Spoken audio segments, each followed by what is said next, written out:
Seated. We are back on the record in the case of People versus Davion Thompson. The records reflect the jury is not present at this time. And Mr. Fedoruk, I understand there's something you wish to place on the record. Yes, Your Honor. For the record, Sergeant Matt Giroux testified on March 2nd, and the people had indicated after he was finished testifying that we would be recalling him. And defense counsel had indicated that they wanted to question Sergeant Giroux further. At this time, the people are not going to be recalling Sergeant Giroux. I have let Sergeant Giroux know that Mr. O'Farrell does have a desire to possibly call him as a witness, so he is available in the event that that happens. I did indicate that to Mr. O'Farrell. I believe his intent at this time is not to call Sergeant Giroux. However, again, the sergeant is available if that intent changes. All right, Mr. O'Farrell. Your Honor, my recollection is that it was anticipated he might be recalled after Lisa Curtis had testified, and I was concerned then about having him available for recross related to that. Since he's not being recalled subsequent to that testimony, I have no reason to call him, and I'm certainly going to waive his further testimony. All right, you can notify the sergeant he is no longer a subpoena, Mr. Fedoruk. Thank you, Your Honor. Anything else, Mr. Fedoruk? No, Your Honor. Anything for the record, Mr. O'Farrell? No, Your Honor, thank you. All right, we can bring the jury in.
Please be seated.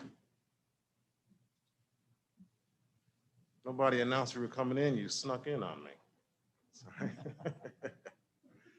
Ladies and gentlemen, I want to let you know that during the course of the testimony today, you may see someone up taking pictures. They're from the news, and they have strict instructions not to take your pictures. So do not let that worry you at all, okay? Mr. Fedoruk, you may call your first witness. Thank you, Your Honor. The people call Detective Sergeant Grell Rousseau.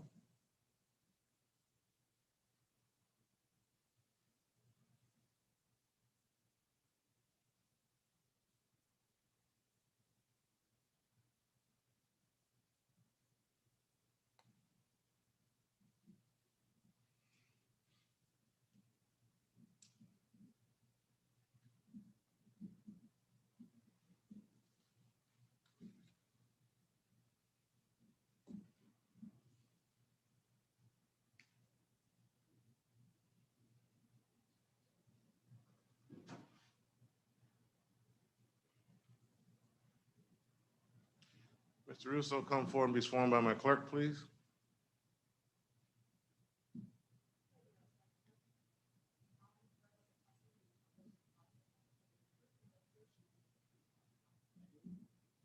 Take the stand right there.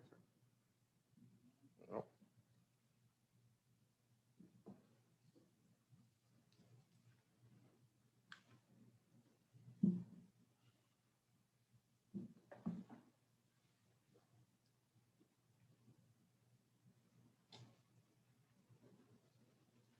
Morning, Sergeant. Morning. Could you please state your full name, spelling first and last? Yes, it's Grell, Grel, Russo, Roussseeau. And what is your occupation? I'm a firearms and tool marks examiner with the Michigan State Police Forensic Science Division And how long have you been in that role? since 2010, so approximately 11 years. And Your Honor, there is a stipulation to Sergeant Rousseau being qualified as an expert in firearms and tool marks. So the people would ask the court to so recognize. Mr. O'Farrell, I am stipulating, Your Honor, I'm familiar with the sergeant. you'll be so recognized in that area. Thank you, Your Honor. Sergeant, do you recall receiving some evidence to perform some testing in this case, the people versus Davion Thompson? Yes, And do you recall when you actually received the first, I guess, batch of evidence? I don't remember the exact date, but I did receive 2 batches of evidence in this case. And with respect to the first one, where did you receive it from? It was the Saginaw Police Department. And what in particular did you receive? In the first case, I received some fired cartridge cases.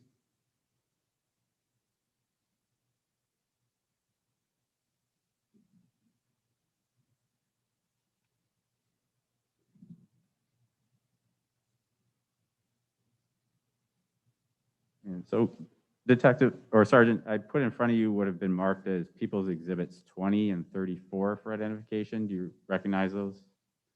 I do. Exhibit 20 is my container 1 with my lab number, my initials, and my seal. And also for People's Exhibit 34, that's my container number 2, same lab number, and dates and seals. All right. And so in those envelopes, do those contain the items that you tested? Yes, And people would offer into evidence People's 20 and 34. My records show both of those exhibits have already been admitted. Oh, that's correct. My apologies. Now, and actually, just to kind of elaborate on that, how are those delivered from the Saginaw Police Department to your lab? usually personal delivery. They bring them to the lab in whatever containers they have, and then each container is given an individual number, and that's specified by our lab number. And then those are tracked. Each evidence item is tracked through our lab system so that we can track it from the time that they deliver it to the laboratory. We examine it, and then it goes back to the originating agency. All right. And when did you actually perform the testing for these two items? I'd have to refer to my report, but it was several years ago. And go ahead if it'll help refresh your recollection to review your report. Thank you.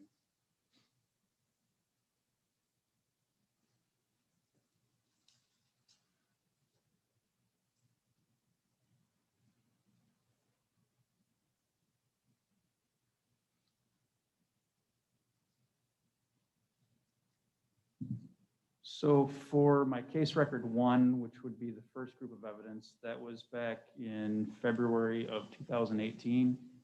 And then for the second group of evidence, that was December of 2019. All right. And I'm just going to first ask you about the items you received, or sorry, you tested on February 27th, 2018. Now, so there's two items, 2 envelopes with, is it all cartridge cases in both those envelopes? For People's Exhibit 20 and 34? Correct. Yes. All right. And now what analysis did you perform on those cartridge cases? If it pleases the court, I've got a demonstrative kind of show the jury what exactly I'm talking about. That's fine. Thank you.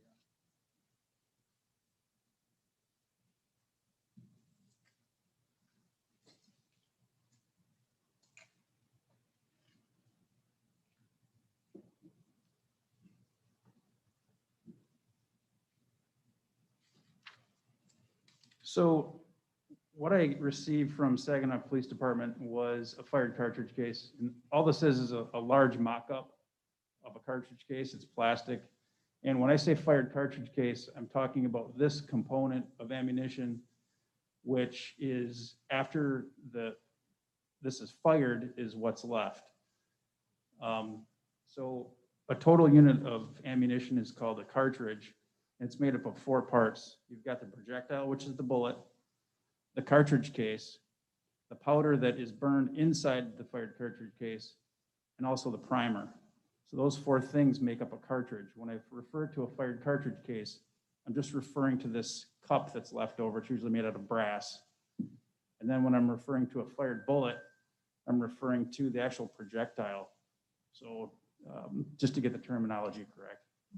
And in this case, I had 4 fired cartridge cases, obviously a lot smaller. They were 40 caliber. And what I do is at the laboratory, I first classify the evidence. And by that, I mean, I try to determine what caliber my evidence is, because when I examine evidence, I want to make sure that I'm examining apples to apples and oranges to oranges.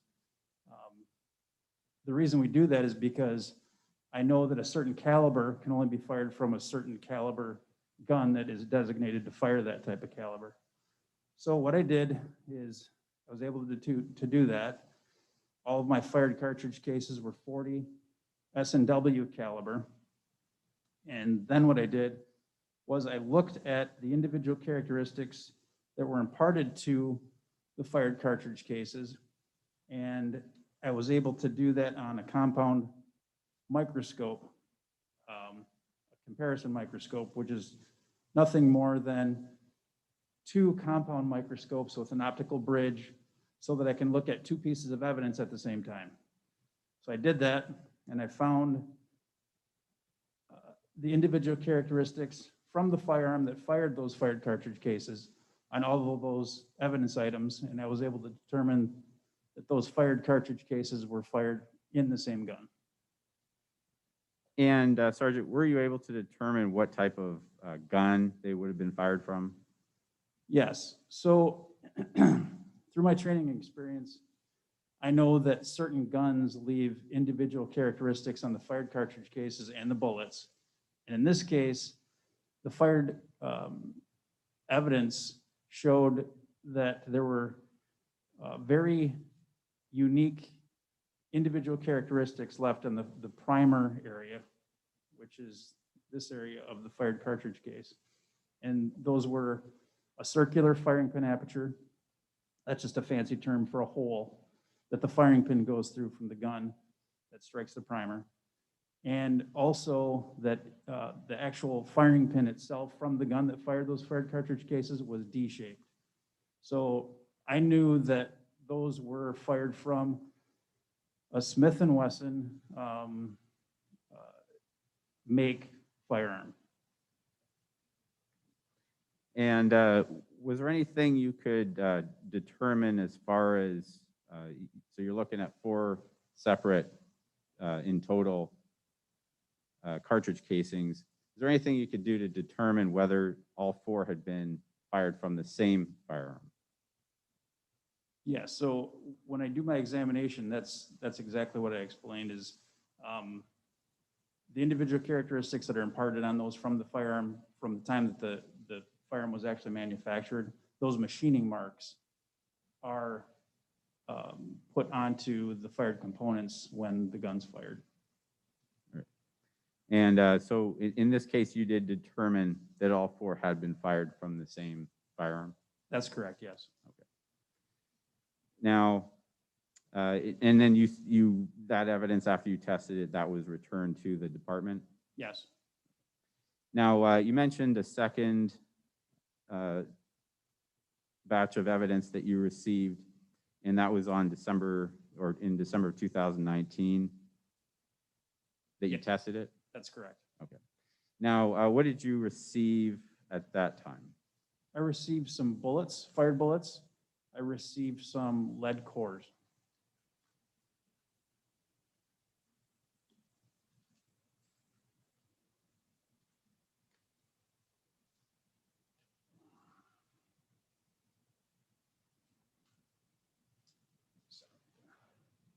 Now, I'm putting before you a number of exhibits.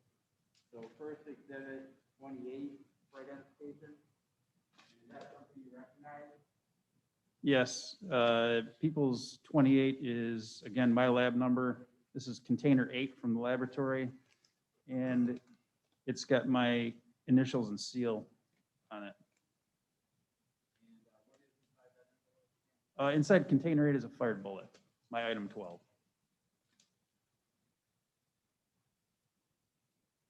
I believe that's an autopsy bullet. And also People's Exhibit 26 for identification, just handing that to you, you recognize that? Yes, I do. Same, People's 26 is my container 10, which is item 14. And that's also a fired bullet from autopsy. And now I'm handing you People's 27. Sorry, these are all admitted.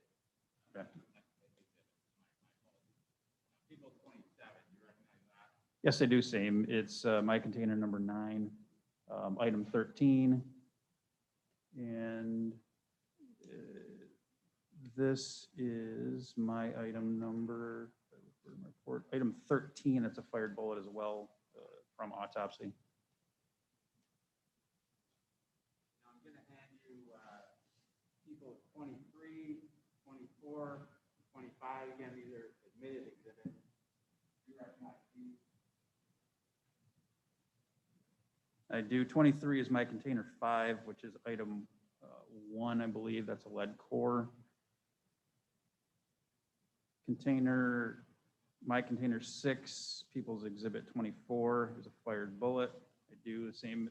My initials and seals are on those. And also,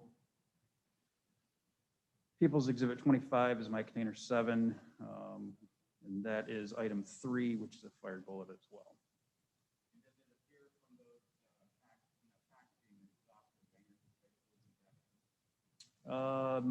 I believe so, yes. I'm sorry, I didn't hear the last question. Did Officer Winger place the items into evidence? Thank you, Your Honor. You can't talk while he's marking.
Also showing you People's Exhibit 122, identification, you recognize that?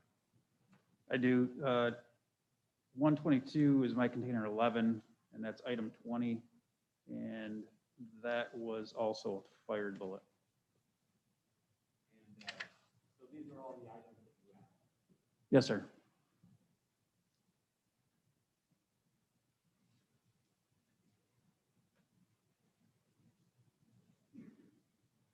And did you receive them again from the Saginaw Police Department? That's correct? Yes. Now, so you performed the testing on December 5th, 2019, correct? I believe so, yes. And what analysis did you perform on these on this additional evidence?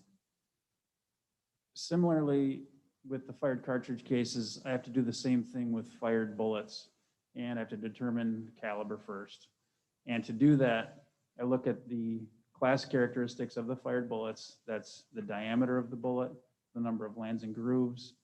The lands and grooves are artifacts from when the cartridge is fired, the bullet leaves the barrel, and barrels are rifled, so to impart spin on the projectile to stabilize it in flight and make it more accurate.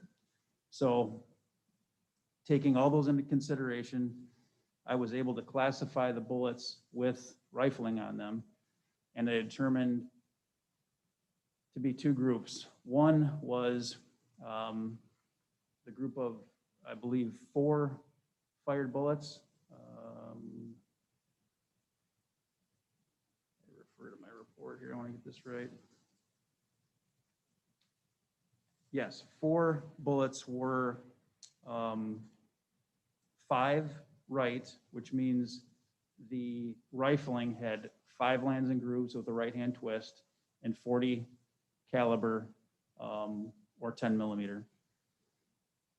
And those were all identified as having been fired from the same firearm. And the 5th bullet was a conventionally rifled, or check that, that was a polygonally rifled bullet, a different type of rifling, and that was 6 right. So the 5th bullet was eliminated as having been fired from the same group as that identified as having been fired before in the other gun. So I had 2 different kinds, if you will, of bullets. Okay. And the bullet that was eliminated as being consistent with being fired from the same gun, you testified? Correct. That Okay. was item 20 is, to call them apples and oranges. They're 2 different types of fired bullets. Okay. So that would be Exhibit 122, is that correct? Let me see here.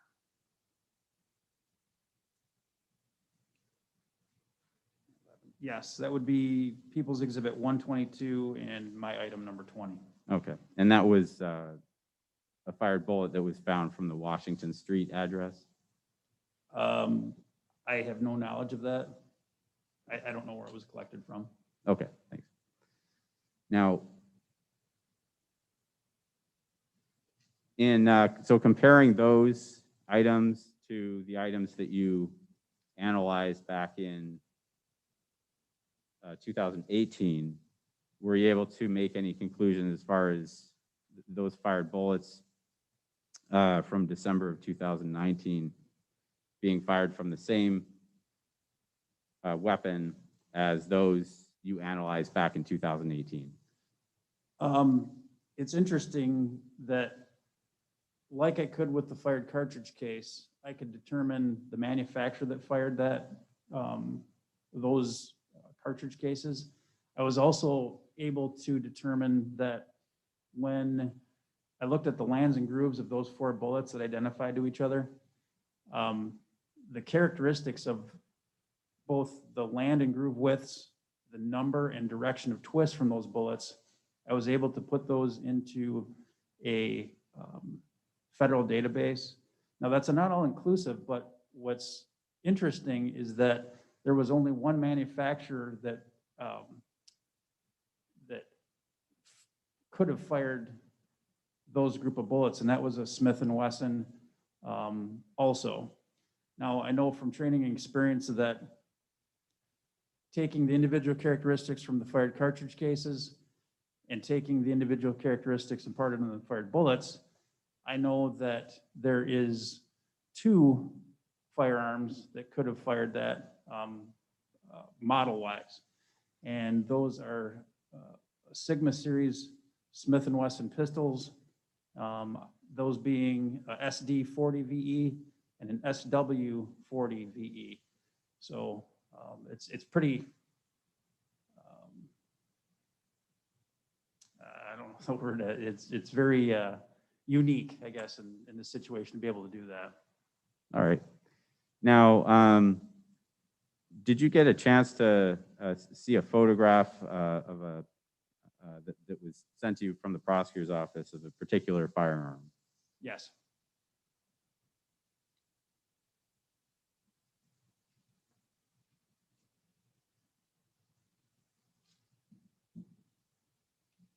Right. Now, you can't see it too well on the screen there. However, this is admitted exhibit number 3. And have you seen this before then? I have seen that photograph before, yes. Okay. So that's the photograph that was sent to you previously? Yes. Now, and again, it's not completely clear here, but as you, I guess, examined the photo, were you able to determine, based on the photograph, what kind of firearm exhibit 3 is? Yes. And what type of firearm is it? That's a Smith & Wesson SD40VE. And I know that because on the silver part, just under the front sight is, they're basically placed on there for grip when you cycle the firearm. SDs have those angled machining areas, and the SW does not. So I know that that's an SD40VE made by Smith & Wesson. I can't tell the caliber, but that's what that pistol is. And obviously, we don't have the firearm in this case, so you weren't actually able to examine the actual firearm, correct? That's correct. Now, so it's a 40 caliber firearm. From the evidence that I have, I know that it was definitely a 40 caliber firearm. What's in the picture, I cannot tell. Now, typically, I know that Smith & Wesson manufactures 9mm Luger and 40 Smith & Wesson caliber firearms. But from that photograph, I can't see the barrel, so I can't make that determination. So first, we'll start with the casings that you first examined. So what you're saying, those casings you first examined, 40 caliber, those would be the type of casings that could be fired or could be from bullets that were fired from the firearm in Exhibit 3. Is that correct? Your question confused me a little bit because you were talking about fired cartridge cases and bullets. If you're talking about the components that I examined, if they could be fired from that type of firearm, yes, that's exactly what I'm saying. Specifically an SD40VE. So, and I guess let me just rephrase it, that the cartridge cases that you analyzed the first time, those are consistent with this particular firearm. Yes, they are. And with respect to the bullets, fired bullets that you analyzed the second time you performed testing, what can you say as far as those in this particular firearm in Exhibit 3? When I put the fired bullets into the general rifling characteristics, 5 firearms models of Smith & Wesson came up, and that particular model, the SD40VE, was on that list. So yes, that could fire that those bullets. Now, you also had an opportunity to review a photograph of a laser sight. Yes.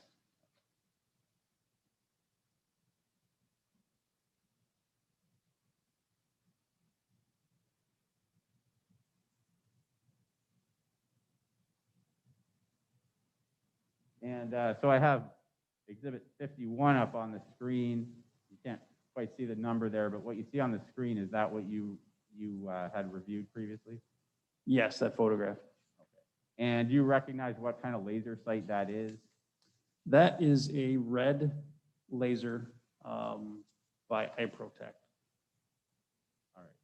And then as far as this laser sight and the firearm in Exhibit 3, is there anything you can say as far as whether this laser sight would fit on that? Yeah, so below the barrel of the SD40VE, there's a Picatinny rail that that particular sight would fit on. Now, granted, that could fit on multiple items with a Picatinny rail, but specifically, that sight could fit on the firearm that was pictured. And could you just briefly describe how you would apply the laser sight to put it on the firearm? Yeah, so The Picatinny rail is almost like a dovetail portion underneath the muzzle of the barrel. And on the site, there is a kind of like a claw grip that fits onto that dovetail underneath the barrel of the firearm. So once that is on, you basically slide it on and you tighten the sides of the sight. That's pretty much how you do it.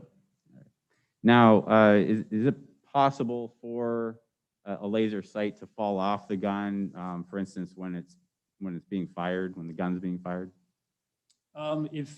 If the sight isn't tightened down securely enough, or it's just a poorly designed sight, sure, it could be, you could drop the gun and it could fall off. There's a multitude of reasons why that would happen.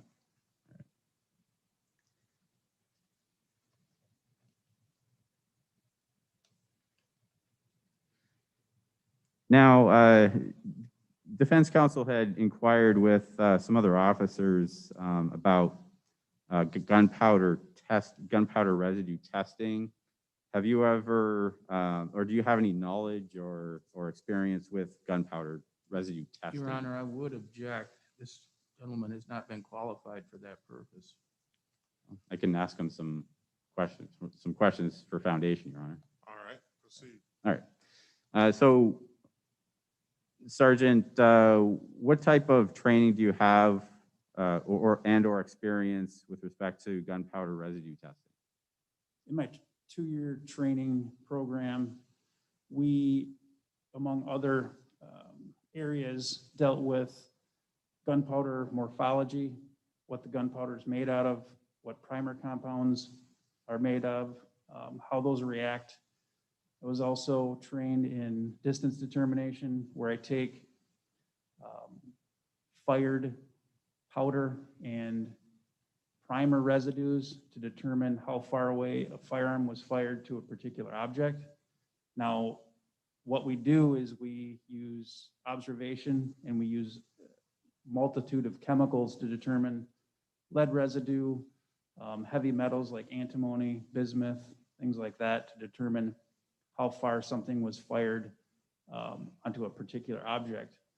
I also am familiar with gunshot residue as far as how probative that evidence is.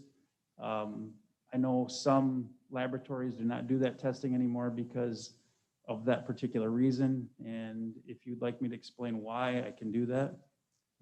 First, maybe if you could explain and just clarify. So you do have experience then in actual testing of gunpowder residue, is that correct? I do, however, it's more for determination of distance. It's basically taking similar ammunition components with the same gun to determine how far away that firearm was fired onto a particular object. The residues that we're talking about are the same, but it's 2 different exam types. So for gunshot residue, you are examining items to see if it has actually that residue on it. What I was testing is I take those residues to get the same pattern, because as a gun is fired from muzzle to a certain distance away, you're going to have all of the residue and then fall off to nothing. And in between those 2 distances, you're going to have, for instance, you're going to have unburned burn powder, you're going to have lead residue. At another distance farther out, you're going to have no lead residue, but you're going to have some of the other ejecta from the barrel go out a little bit farther. So what we do is we take test shots from those different distances and we compare those to what the evidence shows. So we are looking at gunshot residue, but it's 2 different animals. I don't know if that makes sense or not. Sure. And so with the training and experience you have with respect to that type of analysis, would that lend knowledge towards what kind of testing can be done as far as testing for gunpowder residue on, for instance, clothing? Certainly, when departments try to determine what is probative and what is the best valued evidence and what is not of evidentiary value, we as experts know how to answer certain questions about what they are seeing and what they're trying to collect and preserve as evidence. So I would say yes. Okay. And as far as you asked before, if you wanted to talk about probativeness of that type of testing. Before you continue, Mr. O'Farrell, he sounds qualified to me, and I will recognize him as an expert in that area as well. I appreciate that, Judge. Proceed. Thank you, Your Honor. So if you can, Sergeant, just get into the probativeness of that type of testing. Sure. So gunshot residue as a exam, we are trying to determine if there is actually residue from the discharge of a firearm. And that's a slippery slope because the way I can probably explain it the best is if this were a sterile room where no one in this room has ever been around a firearm ever, there's never been a firearm in here, there's never been a firearm discharged in here. If I were to discharge my firearm in here, there would be gunshot residue almost on every surface. Think of if you had a fire extinguisher and you were to discharge a fire extinguisher into the air in here, all the surfaces would have gunshot residue on it or the fire extinguisher residue on it. Now, if someone were to come into the room, had nothing to do with the event of the gunshot or the fire extinguisher event, and they were to touch things or render aid to someone, they would now have gunshot residue on them. If an investigator were to say, hey, we're gonna test for gunshot residue, and the person that is just rendering aid had nothing to do with the event of the gunshot, they would have gunshot residue on their hand. Now, probativeness, when I refer to that, is it wouldn't be probative to find gunshot residue on somebody that had nothing to do with the event. But if you did not know that and you were to test that person, they would have gunshot residue on their hands. Does that mean that they fired the gun? You see how now that the probativeness of that is not legitimate. So you have to be very, very careful using that type of evidence because having that on a particular surface or on a particular person means nothing under certain circumstances. And then can the residue be removed, for instance, from clothing, but by washing the clothing? Yes, so if you wash your hands, if you wash your clothing, if you just from physical contact, you can exchange it. If I go to the gun range and I have gunshot residue on my hand and I shake hands with somebody, it can be transferred. That's the problem with that type of evidence. Okay, thank you. Nothing further, Your Honor. Questions, Mr. O'Farrell? Thank you, Judge.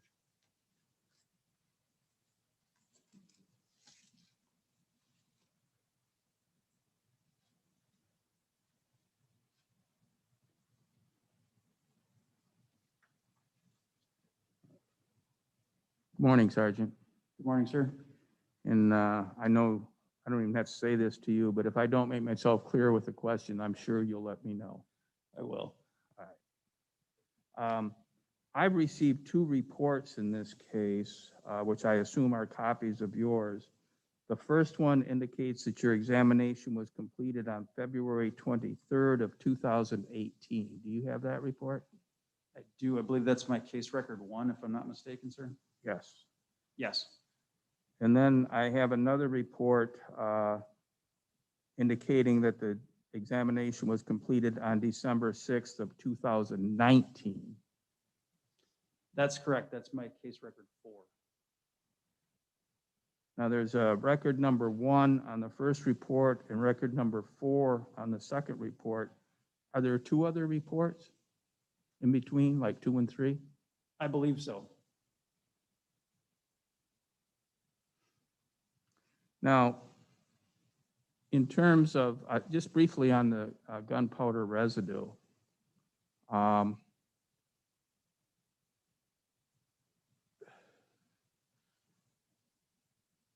you set forth an example of a single-fired shot in a sterile room of this size. That's one example, correct? Yes, Now, if an individual fires a handgun, say 7 or 8 times, that's a different hypothetical, isn't it? that is a different hypothetical, but what I was trying to refer to was what would happen to that residue in a room. Well, what about residue on clothing? Certainly, it would be there. Okay. And you expect there to be more if a person fired 7 or 8 shots than 1 shot in a room of these dimensions? It depends on what happens with that evidence between the time that the shot was fired and the time that that was collected. Okay. Does that make sense? Yes, it does. What about firing a gun from an enclosed vehicle? Would you have residue inside the vehicle itself? Certainly.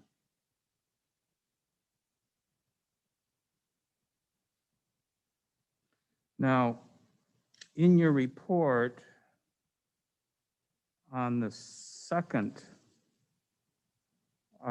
report, which is in December of 2019, you examined fire bullet, which you called item number 11, or I'm sorry, item number 20, container 11. Is that correct? Yes, sir. And that's the one that you eliminated as having been fired from the same gun as the other bullets that you examined in December of 2019. That's correct. Okay. And then you referred to some sources, I think a federal source, but you were actually, and you referred to as being interesting in this case, I believe, the likelihood that those bullets came from the casings you had examined way back in February of 2018, and it's likely, is that correct? I would say with the evidence in this arena, from the individual characteristics on the fired cartridge cases and on the 4 bullets, I would say yes, that is very, very, very likely. Okay. And we know that, at least from your notes of what was given to you, 3 of those bullets that you examined came from an autopsy. Yeah, that's just from the packaging. I don't have knowledge of that, but I'm just going from what was on the packaging. You go by the notes that are on what's given to you, correct? Correct. So you don't know whose autopsy it was? No. Okay, but, okay. You don't even know if it was the same autopsy, I guess, technically, do you? I do not. Okay. And then the casings that were given to you way back in 18 in February were broken down. There were 3 together and then 1 separate, or I guess 4 together and 1 separate. I believe there was 3 and 1 separate. Okay. But all 4 of those came from the same gun. That's correct. Those were all identified as having been fired from the same firearm. Okay.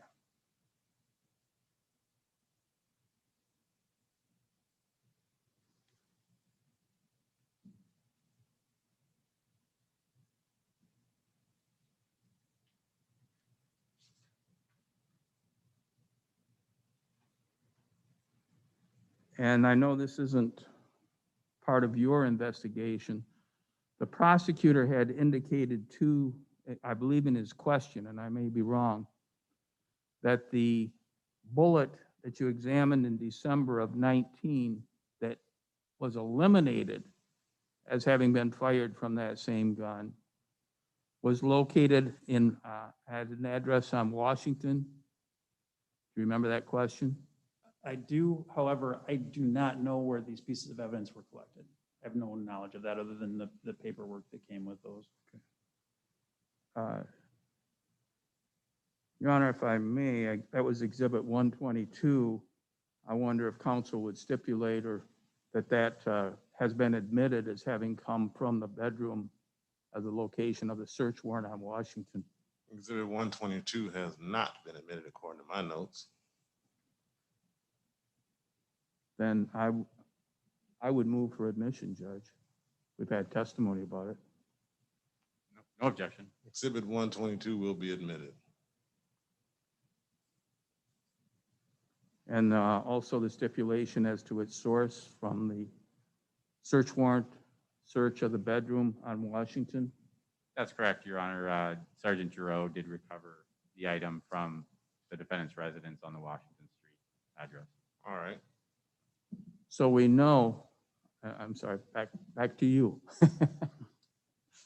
We know then, or I should say you know, that that particular bullet was not fired from the same gun as the other bullets that were disclosed to you on 19, and also from your comparison as from the same gun that fired the casings that were found back in 18. I believe I followed that. Yes. It's Item- eliminated. Item 20 is totally separate from any of the other fired Excuse me evidence. for 1 second. Mr. Rousseau, if you can refer to the exhibit in court rather than your Sure. item, because that Right. gets confusing. Yeah, It's your item 120, it's your item 20, but it's exhibit 122. I'm sorry, Your So Honor. let's stick with the exhibit number so we don't confuse them. Yes, I try to do that. In this case, I did not. Item, People's Exhibit 122 is off by itself. It is by individual characteristics, totally different than any of the other evidence that we have. It was fired from a totally different gun. Okay. I have no further questions, Your Honor. Anything else, Mr. Fedora? Yes, sir. So Sergeant, just staying on that subject. So the bullet found in the Washington address from Exhibit 122, you were able to determine that was a different type of firearm, not a Smith & Wesson 20 caliber. Correct. Sorry, 40 caliber. Item 22 was classified as a 40 Smith & Wesson caliber / 10 millimeter bullet, and it's got totally different rifling characteristics than the evidence that was identified as having been fired from the same firearm. It's Okay. totally different. It could not have been fired from that. Okay. And you can't determine as far as when, like date, time, when that bullet was discharged. No, I can't.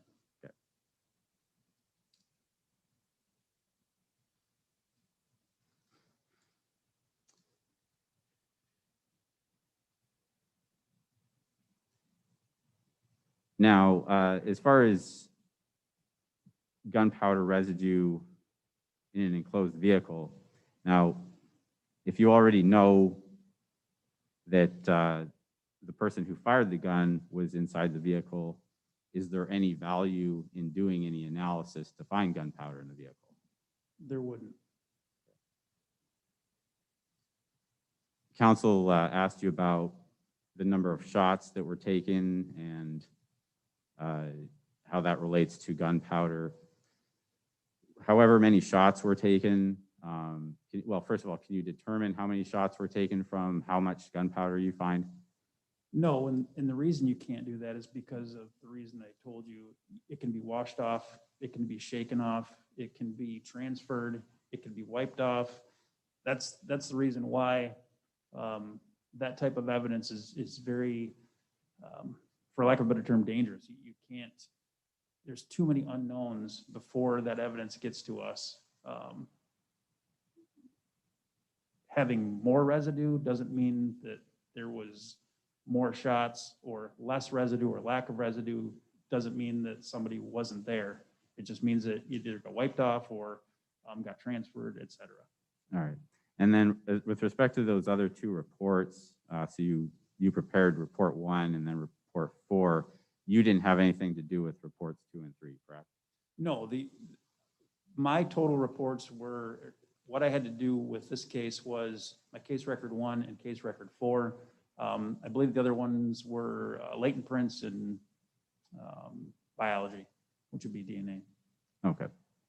Thank you. Anything else, Mr. O'Farrell? No, Judge, thank you. You may step down, Mr. Russo. Thank you. Thank you, Your Honor. Call your next witness, Mr. Fedoric. People called Detective Randolph Kahn.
Detective Khan comes forward and be sworn by my clerk, please.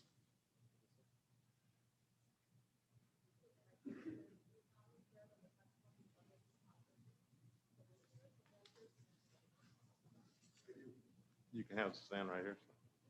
You're welcome.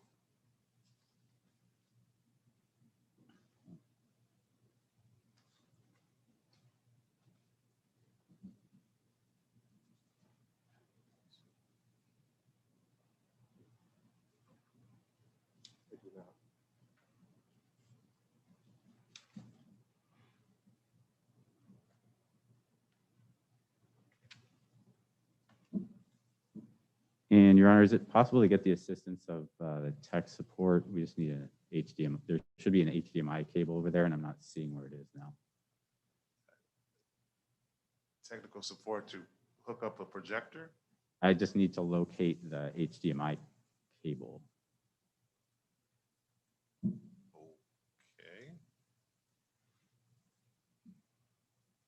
Was it here yesterday? They're coming to find it. Mr. Fedoric, are you going to be using the projection equipment?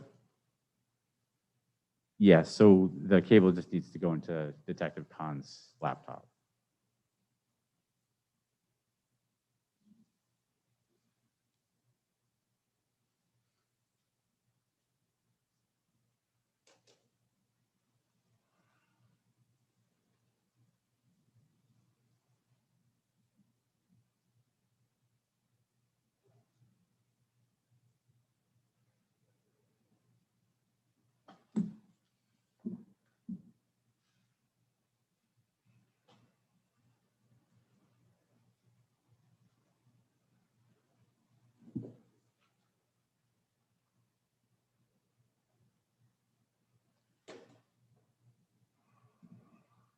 Do you need some time to locate one? Okay.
Actually, Your Honor, before I do this, Detective Khan is able to come closer to the podium here that's closer to the screen, and he can present his testimony up here, and that way we'll be able to get his PowerPoint presentation on the screen, if the court will allow. Ladies and gentlemen, I apologize. I was led to believe there were no more cables and technicalities to hook up yesterday when we broke, and I remember telling you that. So we're going to allow Detective Khan to do whatever he needs to do. Hopefully when we hit play, it'll play. So this ain't my fault.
And Your Honor, it looks like we're having a bad connection now with the laptop. I apologize. Possible, is it possible to have one of the tech people come in again? All right, we're going to take a break, ladies and gentlemen. And once again, it's not my fault. So.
back on the record in the case of People versus Davion Thompson. The records reflect the jury is not present. And before we bring them back in, Mr. Fedoruk, are we all set? We are, Your Honor. Okay.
Please be seated.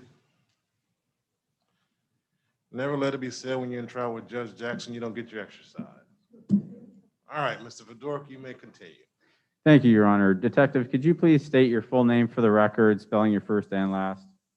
Detective Randy Kahn, K-H-A-N. And how are you employed? I work for the Department of Michigan State Police. And Your Honor, just to save time, the people and defense have stipulated to Detective Kahn's qualifications as an expert in cell phone technology, records analysis, and mapping and plotting. So I would ask that he be qualified as such. Mr. O'Farrell, I agree, Judge. I'll stipulate. he will be so recognized. Thank you, Your Honor. Detective, could you please start out and just give a general explanation of cell phones? Sure. Just a very brief, simplistic explanation is a cell phone works just like a landline phone, except for either the first leg or the last leg, or both the first and last leg are done via radio waves as opposed to a wired line through the communication system. So it is covered in my PowerPoint. That will be a more visual representation to kind of show this, but basically your cell phone is like a two-way walkie-talkie. Instead of having to key the mic like you would on a walkie-talkie, push the button to talk, let go of the button to listen, your cell phone has two separate radio channels. So therefore you can talk and listen at the same time. All right. And can you give us an explanation as to how a cell phone will interact with a cell tower? Sure. The proper name, or the correct name is instead of a cell tower, they're either called a base transceiver station or a cell site. And the reason we don't use tower is because they're not always up on a tower. Sometimes they're on a building or on an elevated structure. So they're not always a tower. So they're cell site or base transceiver station. And so basically what it is that usually an elevated structure that has receivers and transmitters that are going to receive and transmit the signals to and from the cell phone. From there, it's going to run down a wire to a switch and computers, and then it's going to route the call to its destination. If the destination was here at the, I should say courthouse, but actually the arena here, it would go through the regular normal landlines and come here to the arena. If it was to another cell phone, it would route out to the cell tower by that cell phone that cell phone has access to or proximity to, and the signal would then be transmitted via radio waves. And anything else as far as an explanation, as far as how the cell tower works? Sure. Again, it's going to be in my PowerPoint, but cell towers can be divided up into sectors or sides. So there are towers that have up to 6 sectors. Some cell towers, and the most common used to be 3 sectors. There are sometimes a 2-sided cell tower or cell site, and then there's some that are called one-sided or omnidirectional, meaning it sends a signal out in a 360-degree radius. In this case, the majority of the towers that we're referring to that are used by Sprint during this time period were 3 sector or 3-sided towers. All right. And feel free to go on with your PowerPoint. Sure. If I could go down and just give a visual representation of that. That was just the explanation about how cell phones work. This slide right here talks about cellular networks and about the proper name of cell sites, different structures, whether it's a monopole or guide wire, water tower, clock tower, church steeple. This is where we talked about the sides or sectors. Again, the cell phone company will provide in their records the location of a cell site or cell tower and how many sides or sectors it does have. The other thing that they do provide, and listed here in the slide, is called an azimuth. What an azimuth is the antennas are directional antennas by the cell phone company, and they're pointed at a specific direction. So if an antenna, the azimuth was 0 degrees, that would be true north. So that's one of the things that's listed in the cell phone records with the cell site database list that's provided by the cell phone carrier. And as I go through the slides here, there's some additional visual representations of that. Detective Khan, let me stop you for one moment. Can everyone see this slide in the back there? Most of it? Yeah, I'm gonna push my luck here. Can we hook the video monitor up like we did yesterday so it'll be closer to the jury? How many slides are you gonna have in this presentation? It is death by PowerPoint, sir. There's 51 total slides. Okay. Yeah, we need to be, maybe give them a chance to see it a little bit better.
Hold on, you need to slide it over some more. Keep going. Everybody see that? I'm not going on a limb and say that's all the gadgets we got, and so nothing else needs to be hooked up. All right, go ahead, Mr. Fedor. Okay, thank you. Hopefully that's the case. So Detective Khan, I believe you're describing the 3-sector layout with respect to the cell towers. Correct. Okay, then go ahead, continue with that. So this is a sample of a 3-sector layout from Sprint. This is actually provided from Sprint cell phone carrier. And so just to kind of show here what this picture demonstrates is this would be what we would call a monopole structure. Up top here is where the 2 blue lines would be your receivers and transmitters. This picture here to the left of it that I now have my cursor going around, that would be, picture yourself up in a helicopter, hot air balloon looking straight down the tower. In the center here is the pole.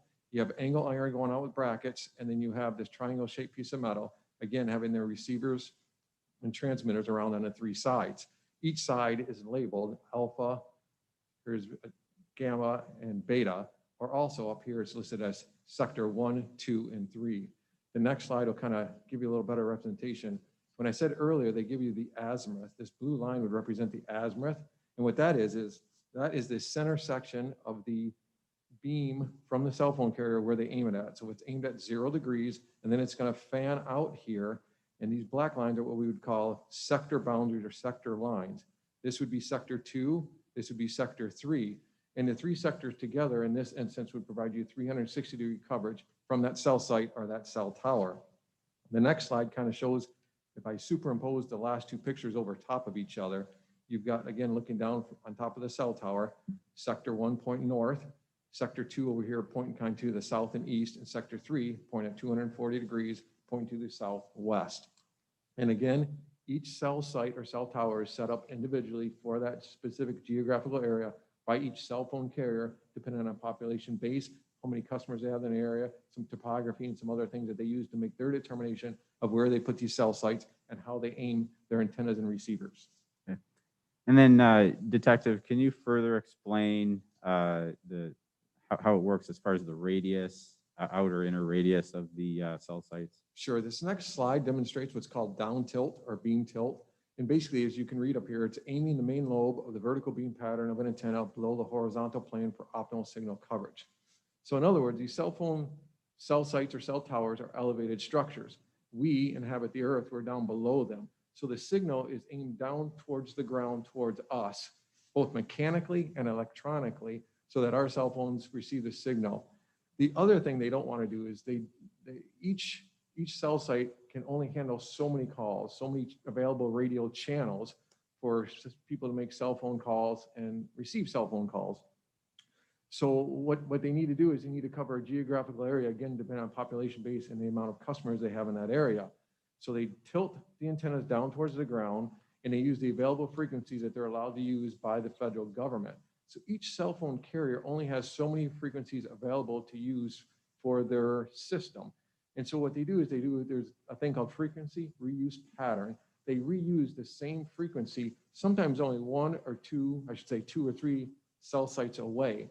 And another reason why they would aim them at the ground is if they aim them just straight out in the air and the signal just went on, you would cause noise or interference between surrounding cell towers because they're broadcasting at the same frequency.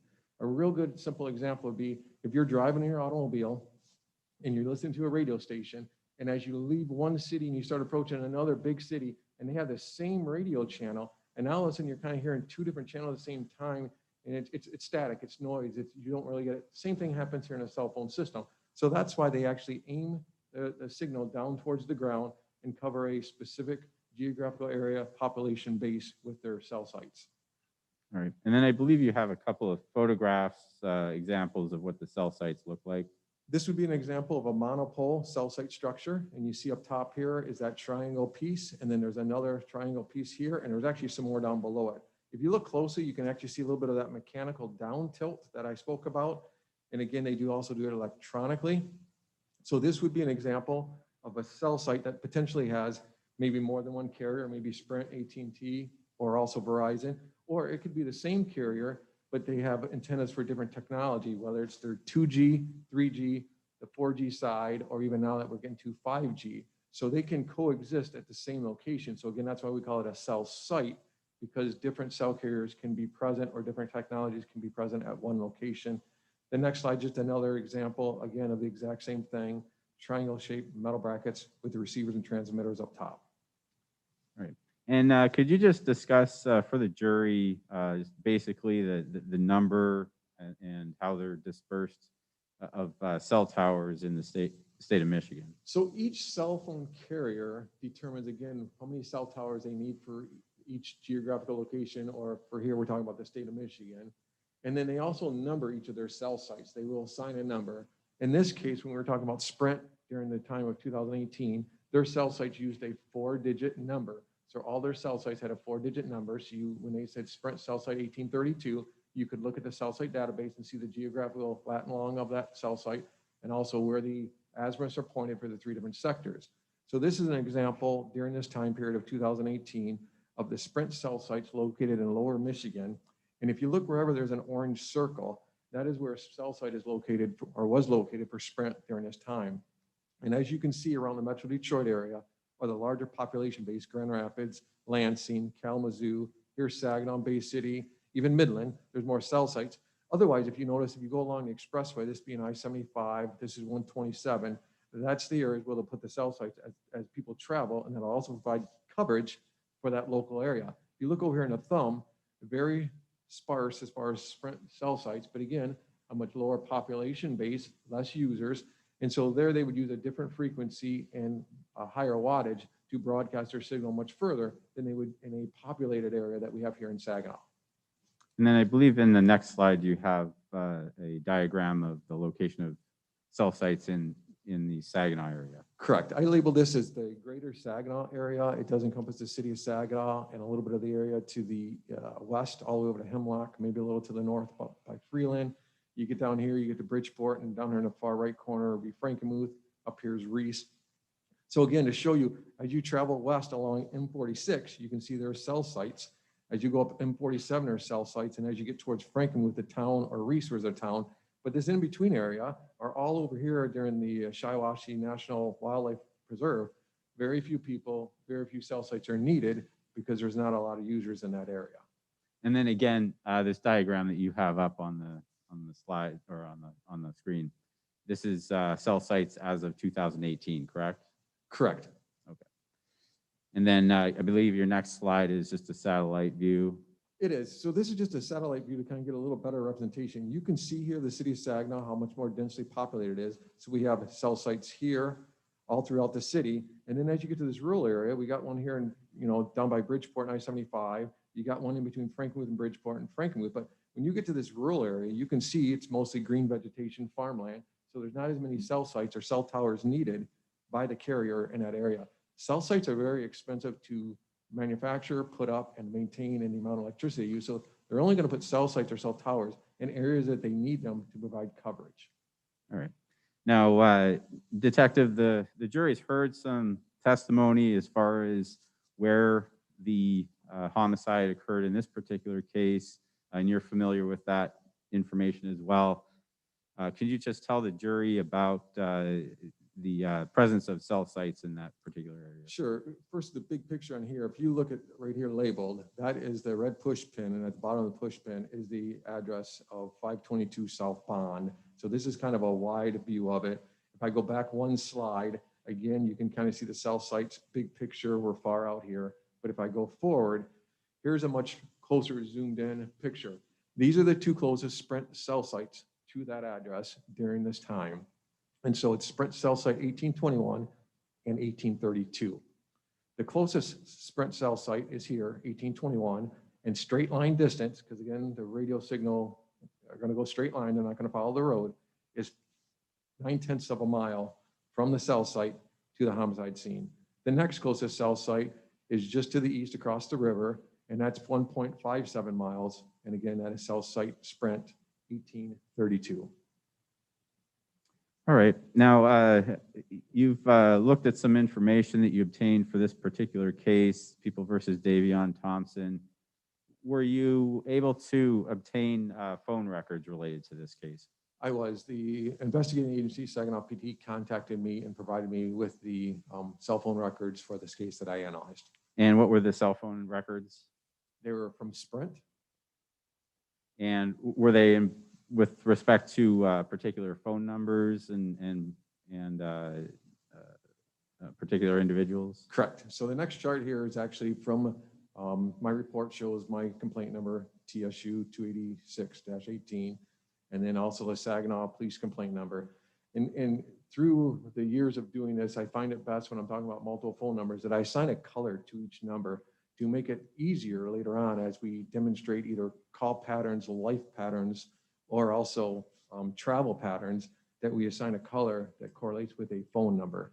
So up here, I have 3 different phone numbers. Each one is color coded, and the names listed are the names associated with those phone numbers. So the first phone number highlighted in blue is a Sprint 989-475-4365, and it's associated with Davion Thompson. The next phone number highlighted in green is 989-714-5011, and that's associated with Antonio Parham, the victim.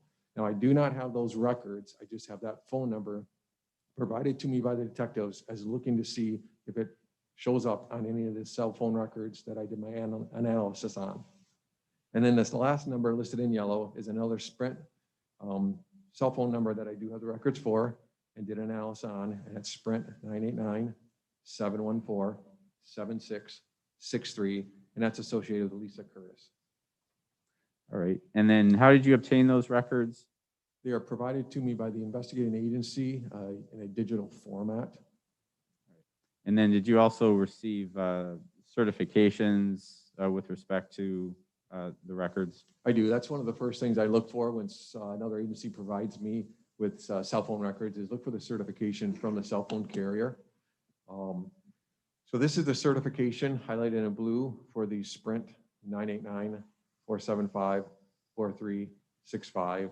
And again, going back to the chart, that's the cell phone associated with David Thompson. And again, I just look at the date listed here on this document. I also look for the phone number, make sure it correlates or matches.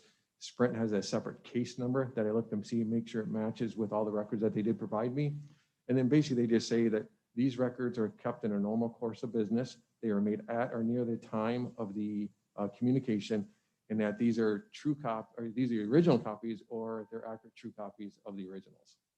All right. Now, these phone records with respect to the phone number ending in 4365, were you able to obtain subscriber information as far as name, address of that nature? Correct. One of the next things I look for from the carrier for the records after the certification is look at the subscriber information. See what name is listed as a subscriber, if there is one listed, and see if it's associated with any of the people in this case. So this would be the subscriber information directly from Sprint. And again, at the top, highlighted in blue, it's got the Sprint case number, and then it also has a Saginaw Police Department complaint number. And so this is the information provided directly from Sprint. So highlighted here in the blue, it shows that the records that were requested for this case by Saginaw PD was from December 1st, 2017 through February 7th, 2018. So a little over a 2-month period, the records were requested, again, for the same phone number. Going a little further down here, it shows that this specific Sprint account was established February 27th of 2016. And then there's some additional information here where it shows the account billing address, again, the same date, and then it shows any names associated with the account or the name listed for the account. In this case, John Doe was listed and an address of 2319 Weber Street in Saginaw. All right. Now, the records then indicate an active date of January 28th, 2018. So how does that relate as far as the account established date? I'm sorry, can you repeat that? Under the section account contact numbers, and then it has phone number, and then there's just zeros, and it says active date. So basically, that's just information on account numbers that are associated with the contact. Correct. Is that okay? So in this particular case, there isn't a phone number associated with John Doe. Correct. All right. Just to clarify that. And Okay. so then you have the account established date is February 27th, 2016. And then just on the bottom of your slide, you have status date of September 8th, 2017. What does that mean? Down here at the bottom? Yes, under the effective column. As we go through the subscriber information, it's the subscriber details. What this shows is through Sprint, is anytime a customer made changes to their account as far as the mobile handset. So if we actually go down to the very bottom line, that it shows in September 8th, 2017, that there was some kind of switch with the mobile handset or the PTN personal telephone number, and it says status A. A means active. So there was a change at some point from the original date when this account was established in February of 2016, that in September of 2017, most likely a handset was purchased or a new one was lost or damaged, but there was a change, and so it was just a status of active. Okay. And so the bottom line is basically this phone number started being used in February of 2016. Does that sound right? Correct. Okay. Now, what do you have as far as information on whether, well, let me just actually refer you to, you have around that same section, January 27th, 2018, you have that date as a status date. What does that mean? Correct. So again, the line below it where it says a status of A, which is the active. There's a status of C, which means canceled under Sprint for their subscriber. So what this indicates and shows is that on January 27th, 2018, at 12:47 and 13 seconds p.m., that this account and this phone number, the service for this was canceled.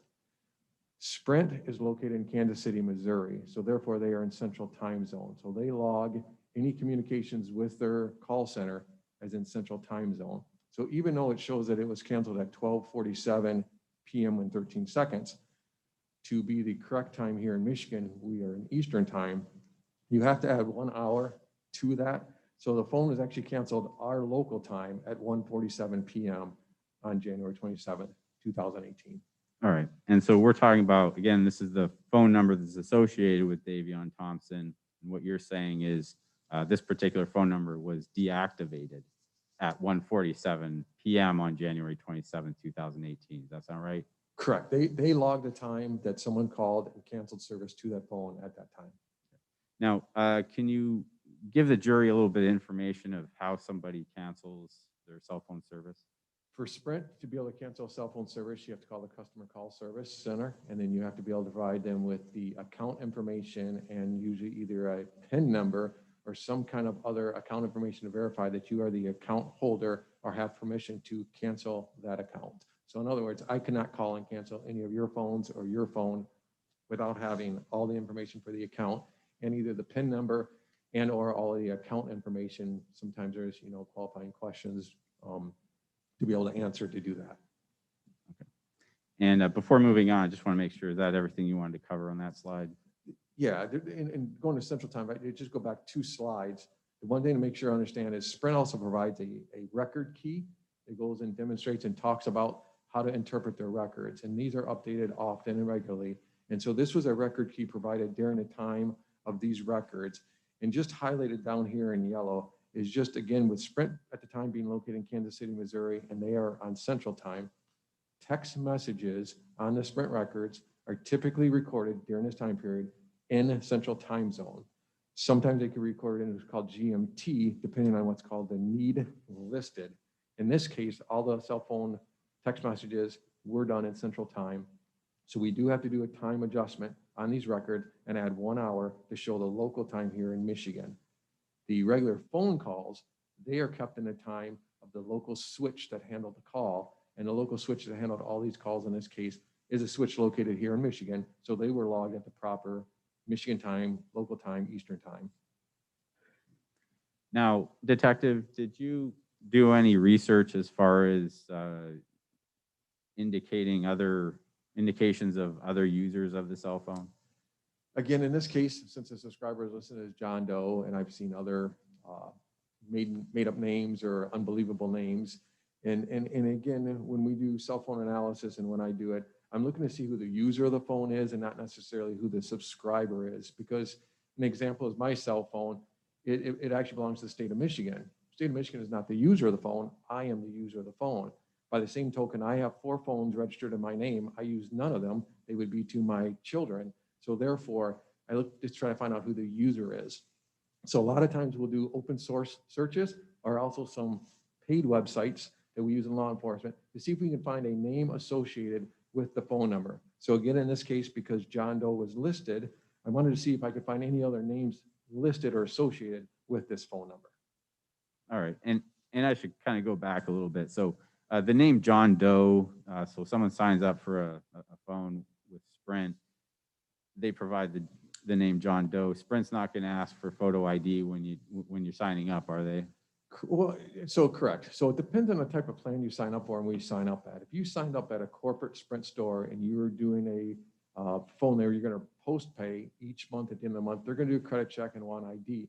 If you buy a prepaid phone or a minutes phone, or you buy it from a secondary retailer, they can list any name and any address. In fact, the address listed here, the 2319 Weber Street, just doing a quick Google search and knowing the city of Saginaw, it actually comes back to Babel Food Store, which they run a business called Lte Wireless LLC out of the Party Store. So therefore, they can sell and provide cell phones to people that operate on the Sprint network. All right. So from that, you can conclude that someone other than John Doe actually set up the account. The name listed is John Doe. Okay. So, and that's normally a term or name used for an unknown person. So All right. Now, if you can get to, did you do then some research as far as possible users of the phone? I did. This is a screenshot of one of the lookups that I did, and I found a name associated with it as a Brandon C. Pennywell, and an address listed in Saginaw with that phone. And the dates listed that this particular lookup tool had associated with this phone number was sometime in November 24th, 2016, all the way through August of 2019 is when they show that that's a person associated with this phone number.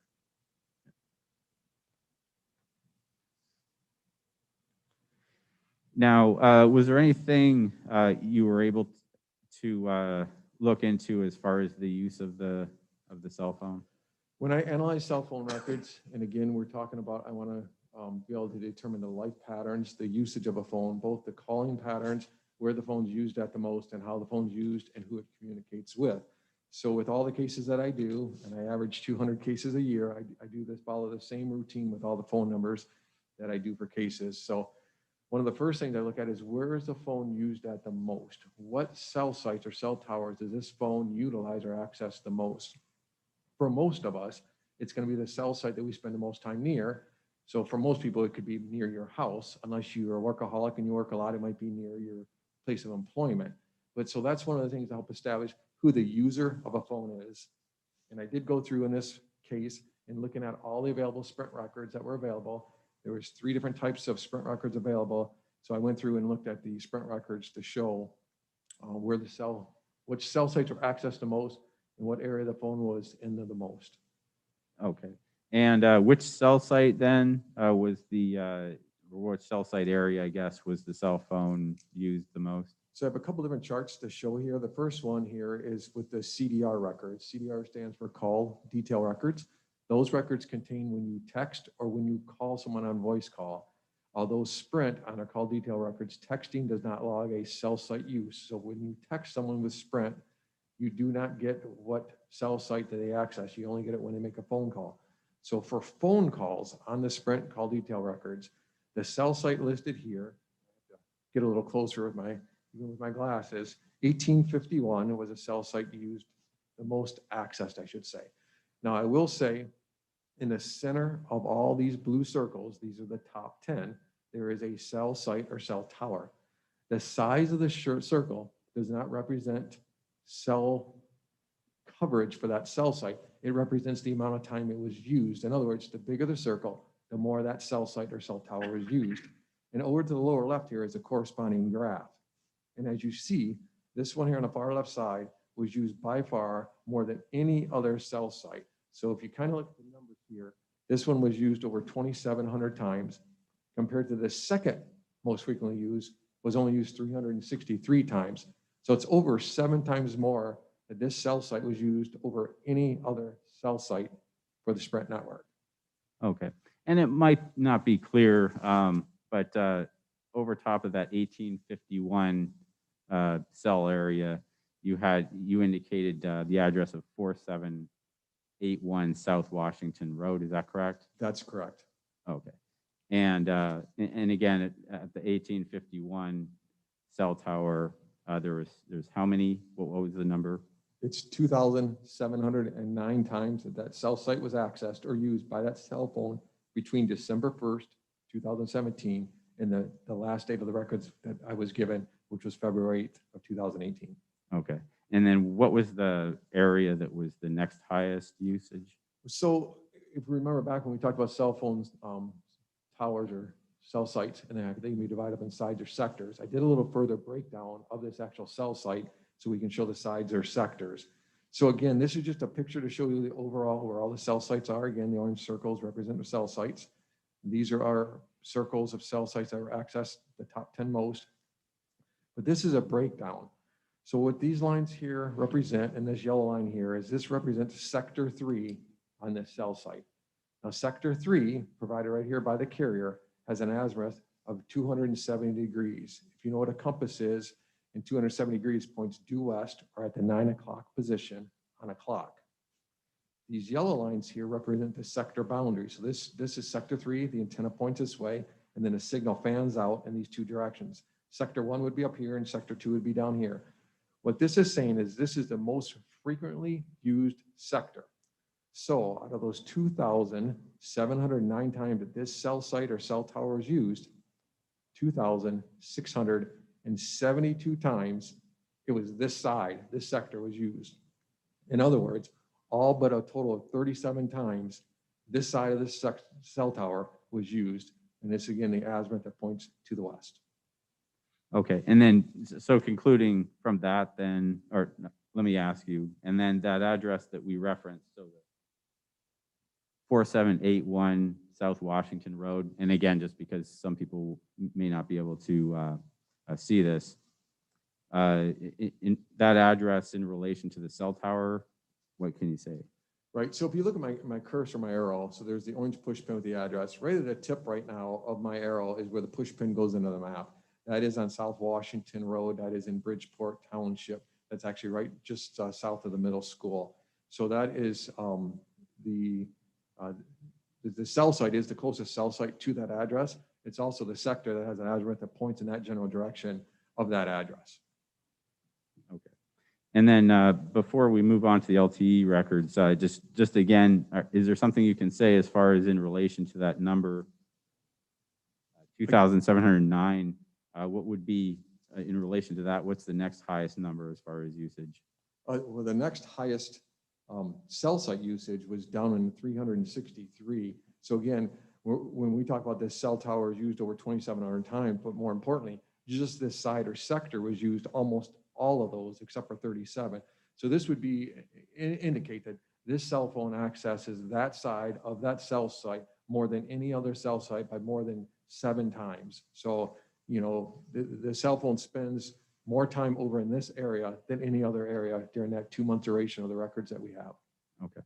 And just in talking about the, so you have the CDR versus the LTE records. So again, what are the CDR records? CDR stands for call detail records, and that's the Sprint records that have when you make a voice phone call or also a text message when you send a text message. But again, they only record the cell site usage and location for phone calls. So this would be the phone call usage, voice phone call usage of this set of records for Sprint. Okay. And then when we're talking about LTE records, what are we talking about? LTE stands for long-term evolution. So again, as we talked, as cell phone companies progress through technology and went from 2G to 3G to 4G, that's what you're talking about here is long-term evolution. It's for faster data, faster speeds. So it's another section, another part of their network, maybe a little more advanced than the old 3G side, faster service. So these records will also contain usage, but this is when you do data, whether you're doing Facebook, looking at your weather channel, looking at your email. And so they're going to log these locations, but these records are kept for a very short period of time. So even though we asked for these records back to December 1st, they were only able to provide them back till January 20th, because they only keep them for a short period of time because there's so much data here that they don't want to keep larger and larger data servers to store all this information. So they store a very short amount of these records. Okay. And then you did the same analysis with respect to the LTE records and usage. Is that correct? I did. And so again, instead of being able to look from December 1st to February 8th, now we have a shorter window of only an 8-day window of this January 20th through the 28th. So, but even looking at that time period, again, the most active and most frequently used cell site is that same cell site at that same location. And then I did the same breakdown as far as saying what side or what sector of that cell site where the LTE records and the LTE technology was used the most. So again, looking out of these records, cell site 1851, it says right here that, I want to get the total number. So 2,186 of 2,192. So all but 6 connections with that cell site, all but 6 were to that side and that sector. Okay. And then again, like in the CDR records, that cell sector points to the Washington Street address. The azimuth point at 270 degrees due west, and that is in the general direction of that address. And I would expect a cell phone at that address to have a connection, if it was a Sprint, to have a connection with that Sprint cell site on that side or sector. Okay. And then with respect to, in relation to the other cell towers, can you just say something about, so we have 2,192 as far as the usage for 1851. What's the next highest number? On the Lte Records, the next highest is cell site 1832, and there was 797, so just under 800, about not quite a 3 times difference, almost 3 times more to the second most frequently used cell site compared to the number 1 most used cell site. Okay. Now, with that information, is there any analysis you do to determine whether the same person is using the cell phone from, you know, the time that you first, or the earliest date of your records, early January or early December, and then throughout the period of time that you're looking at the records? Is there something you can do to determine whether the same person is using that phone? So first we look at the location information, or what cell site were accessed the most. In other words, what area was that phone used the most? Clearly that cell phone spent the most time in this area west of this cell site. The next thing we go to is we look at the usage pattern, or what's called the life patterns. Who does that phone communicate with? Who does it communicate with most often? And is it always communicating with those numbers? So what the user of a phone controls is, I control, as a user of a phone, the outgoing communications. I control and push the keypad of who I call, who I text, and what I do with that phone. What I don't control is incoming communications. I can't control who calls me, what 800 number, what credit card place calls me. I can only control who I call, or the outgoing communications. So I look at the call patterns in every case and look at the outgoing communications. Develop a most communicated with numbers, and then you look at the call patterns later on. If I was to loan my phone to the prosecutor here, he can't control my family, my friends, my boss calling my phone, but he's going to control the outgoing communications. I would not expect him to be calling my spouse, my kids, my boss, my friends, my family. He's going to be calling his people that he wants to talk to, his friends, his family. So you would see a change in call pattern if a different person is using or operating a phone as far as the outgoing communications on the records. Okay. And in this particular case, did you do that? I did. The next slide shows basically what would be the most frequently communicated with numbers. Again, it's on the CDRs, the call detail records, and these are for texting and also for voice calls. Just a note here, there is the second most frequently listed number is got a red line through that. If you look closely, you might not be able to see, but it shows area code of 3 zeros, first 3 prefix of 3 zeros, 0901. That is an internal switching number on the Sprint network. If someone calls your phone and you're a Sprint customer and you don't answer, it routes to that switching number to send the call to voicemail. So even though it's listed here in the records as a top 10 number, it's not actually a real phone number that anyone communicates with. So I just put a red line through it because that's not a phone number you actually call out to. It's just an internal switching number in the Sprint records. So this again, the dark blue here listed, and again, we have a bar chart showing the most frequently communicated with number. 6501 was called the most, but here's the other top 9 numbers. The next thing I go to is look at specific dates of communication. Again, with the information provided to me by Saginaw Police Department, the incident date here was January 27th, 2018. So looking at the outgoing communications on the Sprint records for this phone number, there was a total on this date in this 24-hour period of 61 outgoing communications. So again, the light blue listed here is that same Sprint phone number that we have records for, that phone number associated with Thompson. And then over here is the numbers that were called. So again, these are outgoing calls. Someone manipulated the keypad on the phone and dialed these numbers. Anything that's here in a dark blue, so this number here, again, that 6501, if you remember just a second ago, I said it was the most frequently communicated with number. That number is called on this date. All these other numbers here that are in this grayish blue listed here, these are numbers that have been called previously or previously outgoing calls over the duration of the record, starting back on December 1st, 2017, all the way up until this date of January 27th. There's actually a second page here. And again, the dark blue numbers are the numbers called the most frequently, and then the Grayish blue are numbers that have been called as outgoing numbers previously on the records. And then this green number, if you recall earlier when I listed the numbers associated with this case, this is the number associated with the victim in this case. And so these were text messages on the date of the 27th. There is one number here listed in white. That number is, this is the first time that it showed up as an outgoing communication. So doing a little further checking on that number to see, let me go down right here. So what I looked here is on the records, when I ran that number, that number actually had an incoming call on the 27th at 3:44 a.m. So roughly 7 hours later, the phone was dialed that same number back. So in other words, that number called 7 hours earlier, and then there was an outgoing call to that number. But that is the only number that previously was not listed in outgoing contacts over the duration of the records. All right, and then did you look, and so you looked at all the calls for January 27th, or all the usage for January 27th. Did you look at other days as well? I did. I also looked at January 26th to see if there was any difference in the outgoing communications or usage for that phone. So for January 26, 2018, there was a total of 73 outgoing communications. Again, the blue, bright blue here listed with the Sprint phone number associated with Thompson shows that all these numbers were initiated by that Sprint phone. This column here again indicates they were all outbound calls. The first outgoing communication on that date was at 10:07 a.m. And again, the dark blue numbers, 6501, that was that number one most frequently communicated with number.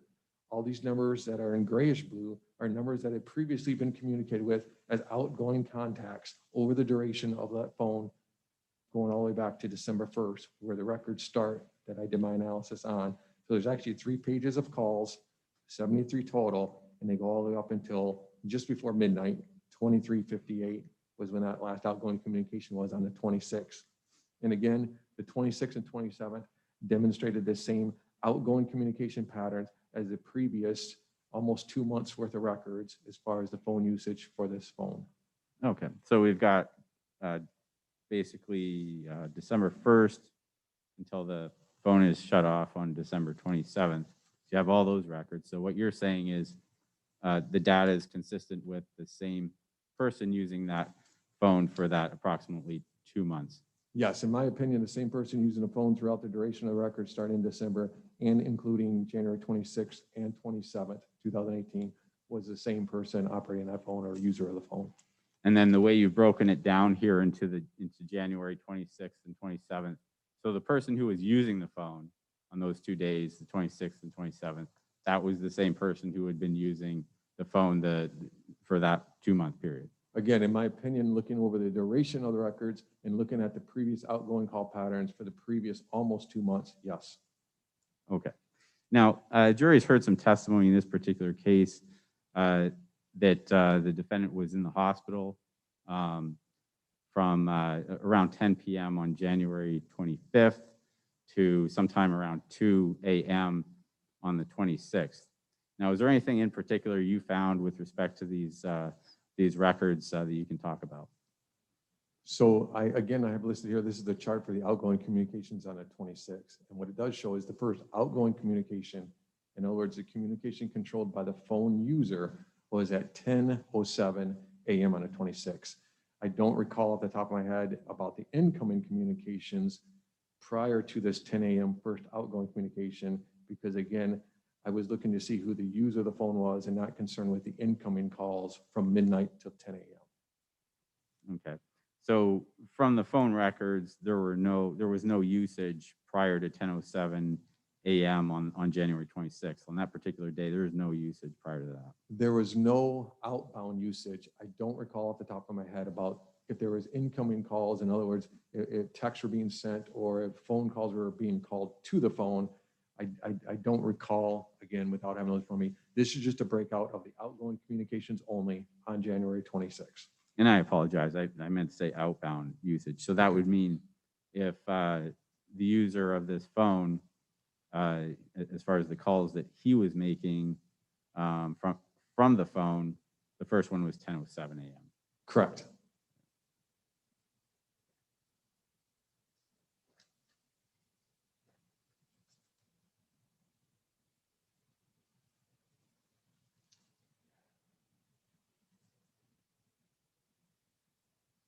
All right, and then you did some further analysis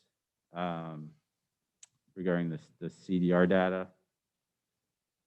The next slide actually shows that other phone number that was listed there. So it's just a slide reference that. And then the next thing is looking at the communication entries between the victim's phone number and the phone associated with Thompson. And so again, I have the Sprint phone records associated with Thompson. I do not have the victim's records. So just looking at the Sprint records associated with Thompson, there was 49 communication entries on those records for the time period that we had, again, starting December 1st, 2017, and going through that February 8th date. Okay. And so what you have up here is the communication between Davion Thompson and our victim, Mr. Parham. Correct. So there's actually two slides. Starting up here, it'll just show that January 21st was the first communication listed on the record. So even though records went back to December 1st, the first communication between those two phone numbers was January 21st. And if you look, all the communications except for one were actually text messages. And so what is actually added here in yellow, as you see, is the time correction, because again, Sprint being located in Kansas City, Missouri, at the time they recorded the text messages in the central time zone, so 1 hour had to be added. So if you look on here, there was communications on the 21st of January, some communications on the 22nd of January, and then the remainder of the communications were on January 27th. And then again, highlighted here in yellow is the time correction, where 1 hour was added to show the local time here in Michigan that that communication occurred.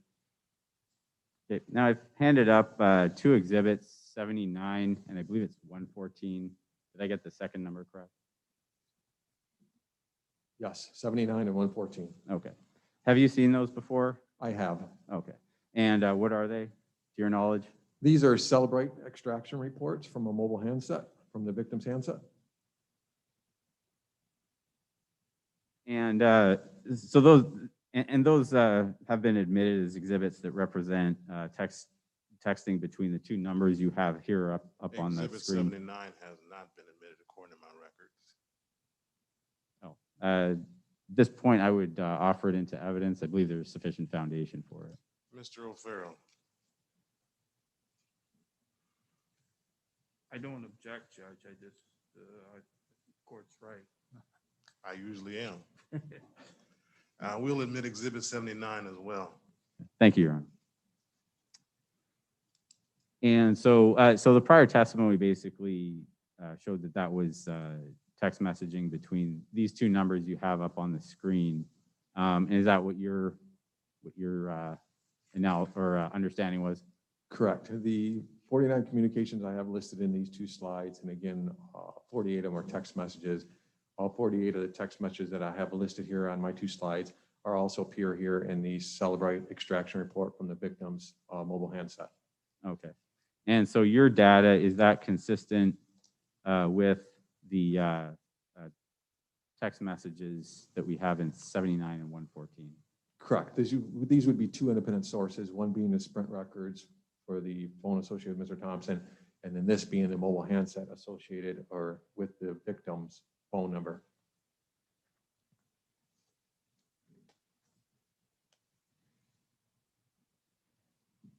And then I believe in your next slide, you have an animated map. Correct. So again, with the case information provided to me by the detective, knowing that this incident occurred at approximately 12:30, do break down a time period prior to and after the incident. So I looked at 11 a.m. to 2 p.m. So basically bracketing an hour and a half before the incident and an hour and a half after the incident to show what cell sites were utilized by that phone. In other words, to show movement of that cell phone associated with Mr. Thompson. Okay, and so this is between the times of 11 a.m. and 2 p.m. Our homicide occurred sometime around 1:30 in the afternoon. And so 12:30? Pardon me? The homicide occurred at 12:30? Oh, I apologize, 12:30, thank you. And so this animation will show how he moved during that time?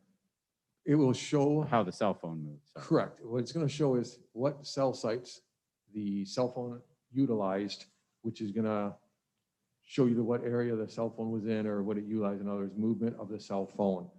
What we have here is a 3-hour time period. If we were to play this in real time, we would sit here for 3 additional hours, which most of us do not want to do.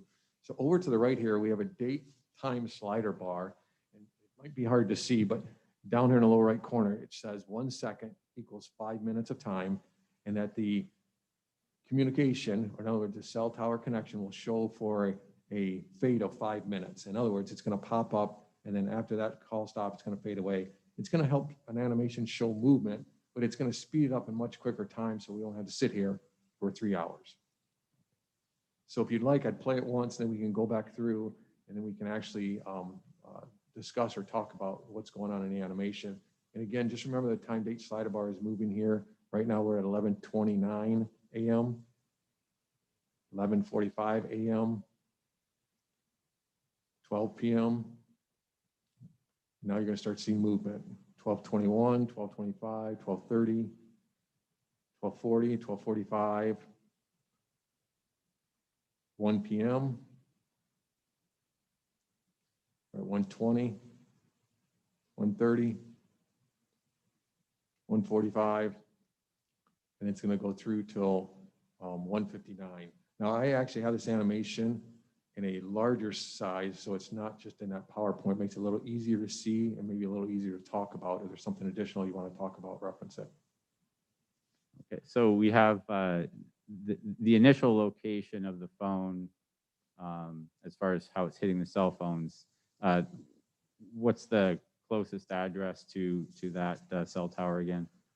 So again, this is that same cell site that we talked about earlier, that cell site that is located in Bridgeport, and it is hitting sector 3 or side 3, which is that same sector that was utilized more than any other sector, both on the call detail records and on the LTE records during the duration of the records that we have.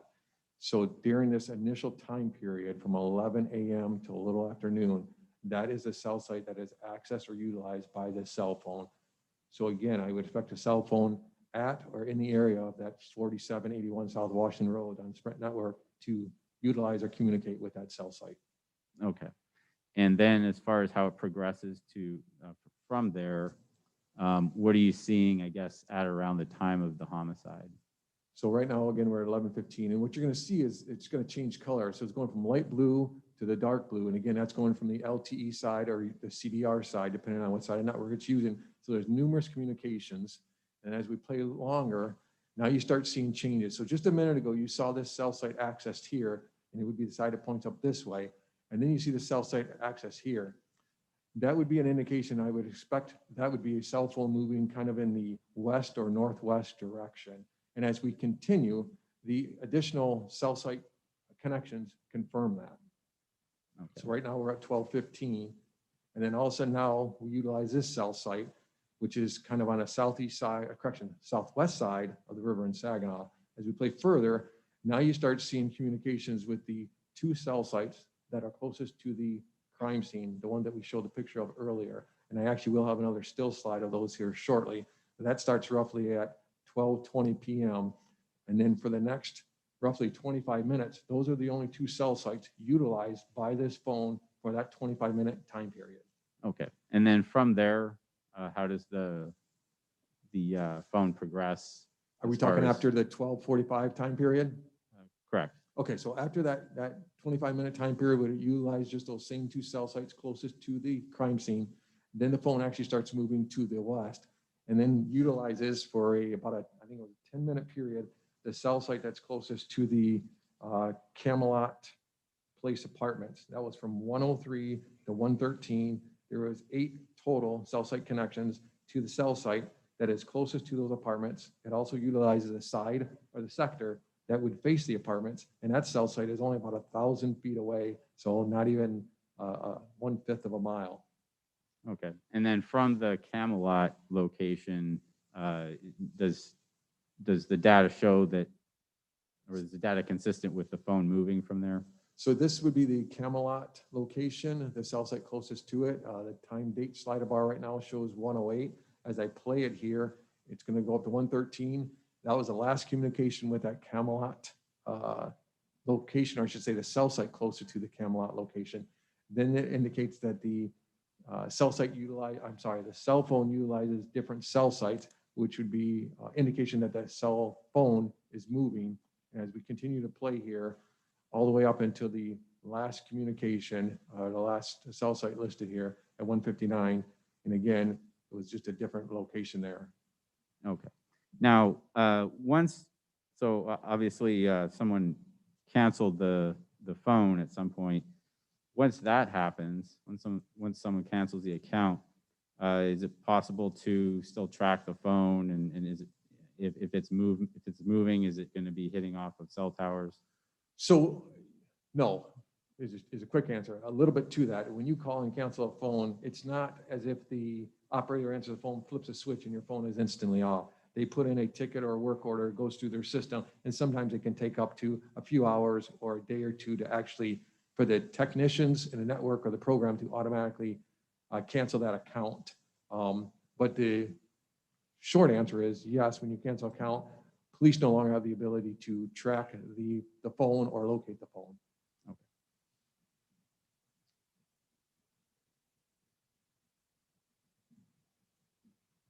And were you able to determine the distances from the closest cell sites to the homicide scene? Yes, this is a slide. I actually showed it earlier, just to show it again here. These are the straight line distances for those two closest associated cell sites to the crime scene. Again, these are Sprint cell sites. The one over here on the lower left is Sprint cell site 1821, and it's approximately 9/10 of a mile, so under a mile to the homicide scene.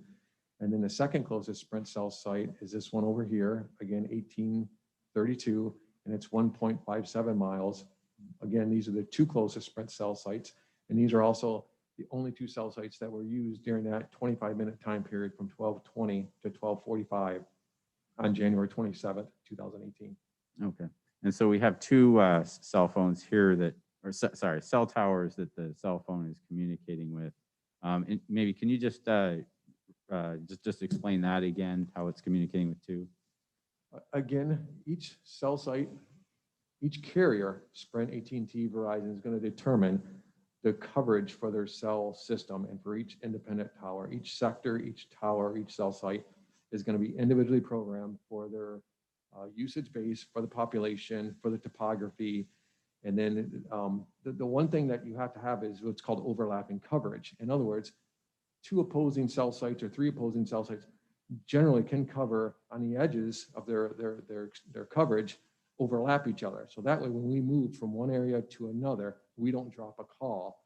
So what happens in the cell sites or the cellular system is when you make or initiate a communication with your phone is constantly on a back channel communicating with the network. And it's saying, tower, I'm right here. And the tower says, okay, phone, we see you. And it's usually the closest 2, 3, 4 towers are always communicating, paging or pinging the actual mobile phone to say, we know where you're at. If we get a call for you, we'll send it to you. If you want to make a call, you send it to us. So when the initial communication from your phone, when you go to dial out or make a communication, your phone determines its strongest and clearest and best signal. After that, the network's going to decide, hey, you moved a few feet this way, or now more users are on this tower, so we're going to ship you over to the next closest tower. So the system is going to maybe move you back and forth depending on your movement, depending on the load on the network, and also if obstructions come in place. In other words, if I'm standing in a driveway and all of a sudden a big U-Haul truck pulls up, there's a big metal truck and it blocks my straight line site to that cell site, but yet I got one almost just as close the other direction, they might switch me to that one. And that's done automatically by the cell phone network. And that's what we had here over this 25-minute period, was a switching back and forth, not just on one, but back and forth between these two. And that's what the next several slides show. Okay. And were you able then to determine which sector the cell phone was hitting on? So the next several slides here is going to show exactly that. So going back to the previous slide, the orange circles again represent just in the center of the circle is where the cell site or cell tower is. But again, Sprint, as most carriers, utilize sectors. And in this case, these are 3-sided or 3-sector towers that were used. So in this case, on cell site 1821, which is the closest cell site, sector 1, which has an azimuth of 45 degrees. So where this yellow line indicates 45 degrees, That's the direction that that directional antenna is aimed. And again, the signal fans out from there. The other cell site, the next closest one, which is cell site 1832, sector 3 was used. That one has an azimuth of 270 degrees. Again, 9 o'clock on a dial, due west, it's pointing to the west. So both point in a general direction of that the bond address, the 522 South Bond address. As I go a little further here, looking down a breakdown, so on the telephone, on the voice calling side, there was 2 phone calls. Both cell sites, and more importantly, these 2 sectors that would aim antennas and arrays aimed towards the crime scene were utilized. So the first one was utilized at 1232 was the cell site that's the closest to the crime scene. But just 2 minutes later, the other cell site that is slightly further to the east of the crime scene was utilized. You add into the records for the LTE, which we show here, up here listed, there was a total of 26 LTE communication records. 3 of them are listed in red, meaning that they did not obtain cell site information. So that means we have 24 LTE records of which cell site was utilized by the phone. So out of those 24, 19 of them connected with that cell site closest to the crime scene, meaning the other 4 connected with the other one that's just slightly further. But if you look here at the yellow arrows, it indicates that at 12, 20, and 11 seconds, the cell site closest to the crime scene was used on the LT side. But then there's 3 connections in a row at the exact same time where this other cell site just to the east was utilized. Then it jumps back over to this cell site. And again, it remains using this cell site on the LT side. And then at some point here at 12:38 p.m., this cell site to the east was utilized again. You couple that with the cell phone voice calls, those 2 voice calls, where they also utilized these same 2 cell sites 2 minutes apart over this 25-minute duration, would indicate I would expect a phone at or near the crime scene or in this general area to have similar usage of cell sites for the area on the Sprint network.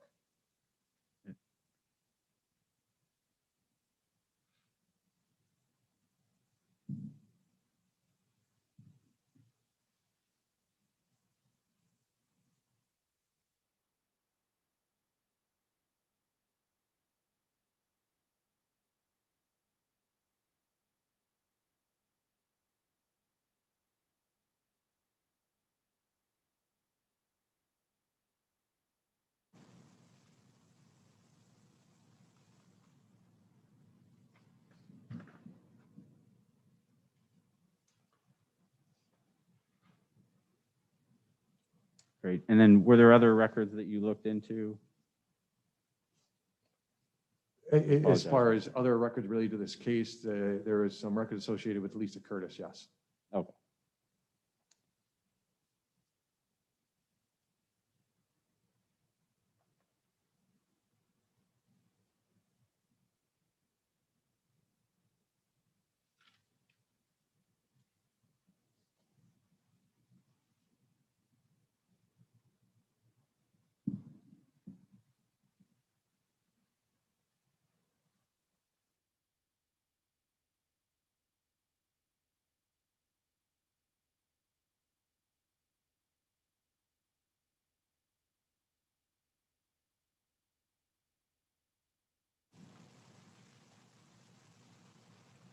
All right, so based on the records you obtained regarding Lisa Curtis, and those were obtained in the same manner that you obtained the records for the phone number 4365 from Detective or Sergeant Jacobs? Correct. Okay. And so with respect to those records, were you able to do the same location analysis? Correct. Same thing. I went through and looked for the Sprint certification for those records. I looked at the subscriber information, looked at the usage of the phone, and related to this case, looked at specific dates, again, going to the January 27th date, yes. Okay. And what did you find as far as how that particular number This is the was Sprint, hitting the cell this is the towers? Sprint certification for those, for that number associated with Lisa Curtis, again, using yellow to associate with her. Again, it shows down here that the account is associated to Lisa Curtis, shows the effective date of the account back in 2015. It shows there, again, looking at January 27th, looking at voice calls, because again, we have the voice call records and sometimes the LTE records from Sprint. So again, looking at or near the time of the incident, being the time that was given to me was 12:30 p.m. There was a communication I have listed here at 12:19. And then these are the LTE records. I list 4 pages, but these are the records again from that same time period of 11 a.m. to 2 p.m., just to bracket an hour and a half on either side of when the homicide occurred. So the stuff in yellow highlighted is the stuff much closer to the incident time. So starting here in the yellow is at 12:08 p.m. and it goes down here to 12:29 p.m. is what's highlighted there in yellow. Okay. And so that's the period you looked at as far as where the cell phone, which towers the cell phone was hitting? Correct. And what were you able to find as far So as that? Oh, sorry. No, this is the map of showing those communications there in yellow and then the other communications here. So again, looking at the time period from 11 a.m. to 2 p.m. And this is just a still map, but it's showing all the cell sites and all the sectors that were utilized. So 2 different cell sites, again, 2 towers were utilized, 2 sectors on each of those cell sites. In other words, 2 sides or 2 sectors were utilized, so a total of 4 sectors. And again, it might be a little hard to see, but the northeast side of the cell site, the southeast side of the cell site, the northeast side of the cell site, and the southeast side of the cell site. But what was not utilized is the sector 3, or the side that faces to the west on this cell site, or this cell site, or any of these other cell sites near the crime scene. Okay. And so are you able to draw a conclusion as far as where it's most likely that the phone would have been between this time of 11 a.m. and 2 p.m.? I was provided information that Ms. Curtis was at King Communications, and these records I would expect someone who is utilizing a phone at or near or around King Communication to have connections with these cell sites and with the sectors that were accessed most during this time period. Again, as far as the phone calls go, we only have 1 phone call at 12:19 that was near the 12:30 time period. On the LTE side, we did have a bunch of communications starting at 12:08 p.m. and went up to 12:29 p.m. And none of those communications accessed the side or sector of the cell site facing towards the crime scene, or even the closest cell site to the crime scene. All right. And then as far as the number associated with Mr. Thompson, the 4365, what can you say as far as whether or not those records are consistent with that phone ending in 4365 being at the location of 522 South Bond Street at the time of the homicide? With these records, what I can say is I would expect a Sprint phone at or near around that area to have similar communications or connections with the same 2 Sprint cell sites and the same 2 sectors that Azimuth pointing towards the crime scene. And and just going back, if you have this information, did you have were you able to determine the number of calls between the 2 phones as far as Ms. Curtis's phone and the 46, the number associated with Mr. Thompson? Correct. This is a slide here. It shows using my analytical software tool that I use to help create these maps.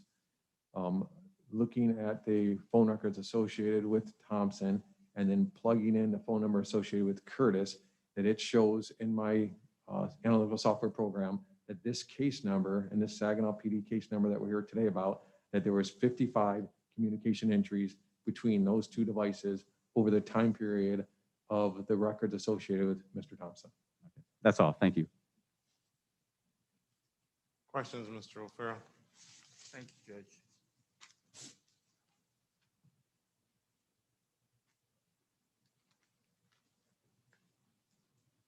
Morning. Afternoon, but yes, sir. Oh, I've been here a while, sorry. So this account with Sprint with the number 4754365 was opened in February of 16? February 27th, 2016. Okay. And it was in the name of John Doe. That's the name listed by Sprint. Okay, so someone had given Sprint that name? Is that what you I think it was? can't say someone gave Sprint that name, or if the store was purchased at, was given that name, or if that store just put down that name because the person didn't want to give a name when it was obtained, but John Doe is what's listed. Did the name Brandon Pennywell come up in your investigation of that account? The name Brandon Pennywell came up when I did a open source search for that phone number. It did come up, and that was that slide I showed earlier, but not in the Sprint subscriber information records. Okay. So where did Brandon Pennywell's name come up then? Again, using open sources on the internet and also paid sources that we use in law enforcement to look up phone numbers, addresses, and names to help in investigations. Typically, it's going to be like your credit bureaus that collect all your credit information. They also collect phone numbers, and when you give your name or number to a company, that company might sell it to the credit bureaus, and then they have a side that people can pay to use to look up phone numbers, names, and addresses.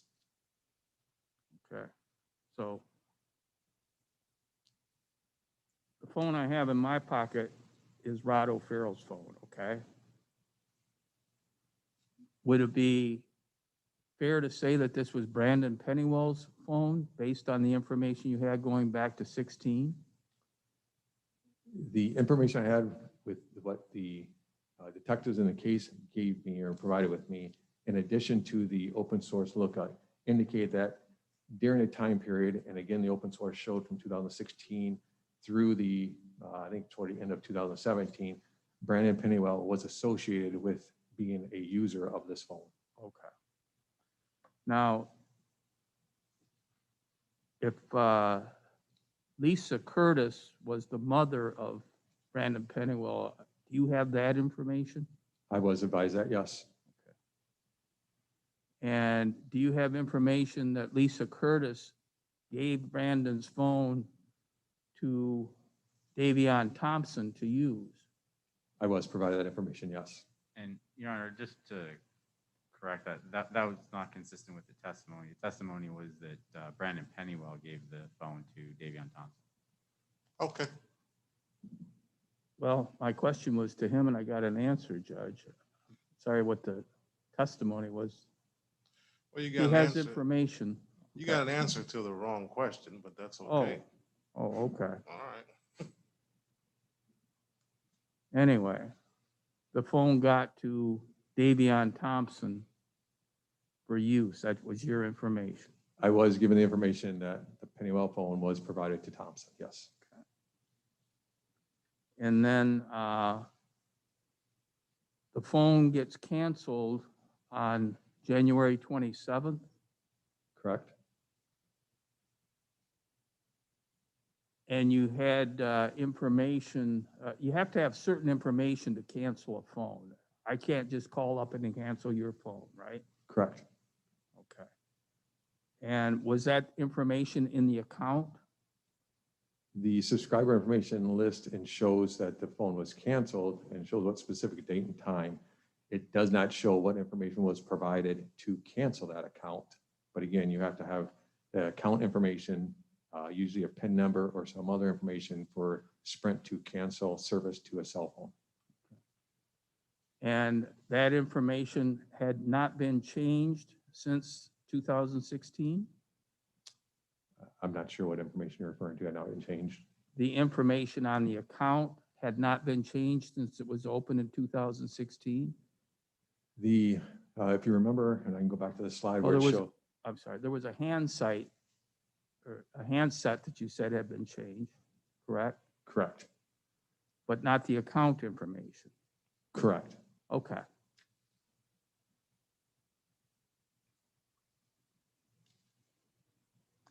Now, in terms of determining a user of a phone, you took a 2-month period here, correct, roughly? The period of records I was provided, yes. And you had records through February 8th of 18, is that right? That was the last date of the record, yes. But the phone was canceled on January 27th. The service was canceled on January 27th, correct? Do you still get records after the service is canceled? If you cancel the phone, if I cancel my phone and my friend's family boss, someone keeps calling, there are going to be, they're going to call and they might get either that phone's no longer in service, they're going to get some type of message. The provider will log or will keep those records of those incoming calls that did not make it to that mobile phone because that phone no longer has service. When law enforcement sends a search warrant and request records and you go beyond a cancel date, they're going to show or log any indications of any incoming communications to that handset, whether it was a text or a call. Those are because, again, they're complying with the court order and giving you the records available of any communications made to or from that phone number. So I guess the account stays active then to the, as you've just described, even though I've canceled it. Well, the account's not active. Sprint is complying with the court order to provide the records of people who tried to call that number, but because that account was canceled, there was not a connection, but Sprint is still complying with the court order showing that people tried calling that number. Okay. Now, if and I'll go personally again, if you got my phone records for 2 months and I was the one who used the phone, you could probably form similar conclusions about my usage as to where I used it most and where that same type of information as you developed in this case. Is that a fair statement? For that 2-month period, as long as you had usage on that phone and consistent usage as opposed to a phone just sitting there for 2 months, you can develop lifestyle patterns. Now, if I'm at a point during that 2 months, if I lost or misplaced my phone or somehow it was no longer in my possession, would that affect the usage? Yes, if there was a period of time that you weren't using it and it was sitting idled or not being used, it would affect the usage, yes. And that would show, of course. It would show, again, when you look over the duration of the records, again, we're going from December 1st of 2017, almost a 2-month period. Looking over the entire thing, there was no deviation from like December 6th to December 10th or December 15th to December 25th. It stayed consistent over the entire duration of the 2 months of the records that we had. Okay. Just before it was canceled on the 27th, assume that the phone was lost perhaps on the 25th, 26th. You went, the whole duration analysis doesn't fit then. You just have a very narrow period of time just before the phone was canceled. Doesn't that distort your overall pattern? The pattern I looked at is the entire usage over the 2-month period, and then the usage specifically on those 2 dates. And again, I look at the outbound usage, which is what the operator of the phone, whether the operator is me, you, or the prosecutor, I look at the pattern or usage for the operator. Who did they communicate with? Who did they call? Who did they text? Where were they at? It was very consistent on January 26th and 27th, 2018, with the previous records all the way back to December 1st, both usage and location with numbers communicated with. Again, outgoing communications, not looking at the incoming that you don't control. You had a slide of the 26th. Can you show that?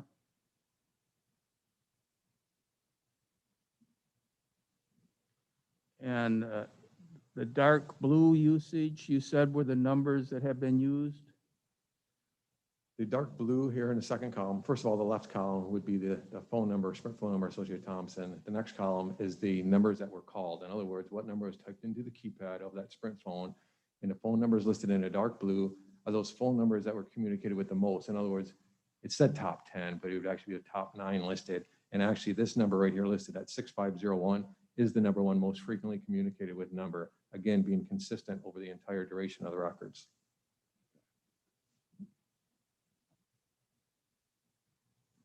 The lower half, roughly, of that graph shows less of those intense numbers. There's 3 pages here for this date, for January 26th. Okay. And as we scroll through there, the dark blue are those ones that are the most frequently communicated with. In other words, those top 9. Anything in the grayish blue are other numbers that have been communicated with, but they might not fall in the top 9, but they've been communicated with prior to this date of the 26th or the 27th. In other words, shows consistent communication, outgoing communication to those numbers. Some of these might have been the 11th, 12th, or 13th most communicated with number. But again, the top 10 is what I focused on as far as the dark blue, just to say the ones you call the most showed up again, but even the other numbers that are communicated with over the duration of records were consistently and showed up here with no new numbers showing up on these two dates. You mentioned a call at 3:40 something in the morning on the 27th, that to a number that had never appeared before on this phone? Correct. So looking again at the outgoing communications on the 27th, and there were 61 of them, looking at that pattern. So there was one new number. Again, I would expect a phone that was being used by somebody totally different to have lots of new numbers, not just one number, and multiple calls. There was only one number called that had never been called before. It was for a 22-second voice call. That was at 10:34 a.m. on the 27th, but it's bracketed by numerous communications with numbers that are called most often and previously by this number. So doing a little more research, it shows up that that number called the phone. In other words, there's an incoming call to the phone 7 hours earlier. And so this could appear that this was just a call back to that number. Mr. Call, maybe someone knew, someone just gave a number to, I don't know, but it's not uncommon for one new number to show up, especially when it called just 7 hours earlier. A different user, I expect to see a whole bunch of new numbers, not the same everyday top 10 numbers and other communicated with outgoing numbers. If a new user was actually an acquaintance of the normal user, known to them, and the new user was in the same general area, and the new user was very interested in locating a person on the west side, would that new user perhaps be reflecting some of the same phone usage? I can't say what a different person using a phone. I find it very hard to believe in all the analysts that I've done over the last 7 years, 200 cases or 200 numbers a year, that a different person would call the exact same top 10 numbers and all the other previous communicated numbers without a plethora of new numbers showing up of people they're calling, and then also use it in the exact same area, which is a pretty rural area when you look at the Shiawassee National Refuge just to the west of what that cell site and that sector cover. Well, the Washington Street address wasn't in the Shiawassee Refuge, was it? No, the address is not, but just to the west of that and in the direction that that antenna and that azimuth points, that's what's over there. It's a rural area. But where it goes further out, there's residential areas. That's a residential area of Saginaw, is it not? It's north of there is a residential area of Bridgeport Township, actually, because that is Bridgeport Township where this is at. So again, where that cell site is in the area that it covered, it's not a super density populated area compared to the city of Saginaw, some of the cell sites that are much closer together and cover a much smaller area. What about Bloomfield? Bloomfield is up, would be to the north and to the west of there, and there's other cell sites. And again, we can go back to the maps and show the other cell sites that help cover the area from both Saginaw, towards that direction. And again, Sprint decides where to put the cell sites and where their most users are and the population base is.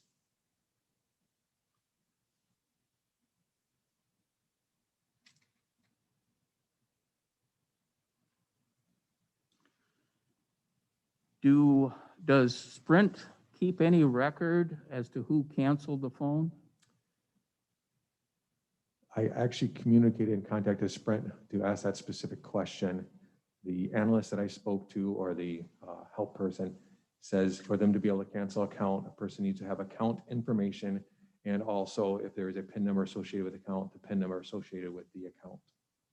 And also maybe some security information, like a code name or something? Right. It depends again on how the account was set up. Again, this account was set up originally in 2016 and then, was canceled in 2018, and things could be more secure and changed now what they do now. But back at this time, someone communicated with and canceled this service and was able to provide the account information and whatever other information Sprint required at the time. But as far as any name given, was not logged by Sprint as so-and-so called to cancel this. It was just the account was requested canceled, and the information for the account was provided, and it met their threshold or their criteria, and it was canceled. But all of that account information went all the way back to 2016. The initial account information showing the account was established, and then the name that was established with was 2016, yes. And you indicated there was no evidence of any change of that. There was a handset change, but the subscriber name was not changed when that handset was changed in 2017. It was just left as is. So it would have presumably been the person who had been involved in opening the account or someone who that person had given the information to. To change or add a mobile handset to that service, to that number, it would be someone, again, who has information for the account to be able to add that. Again, I couldn't just call and say, I want to change, your phone to something else. Okay.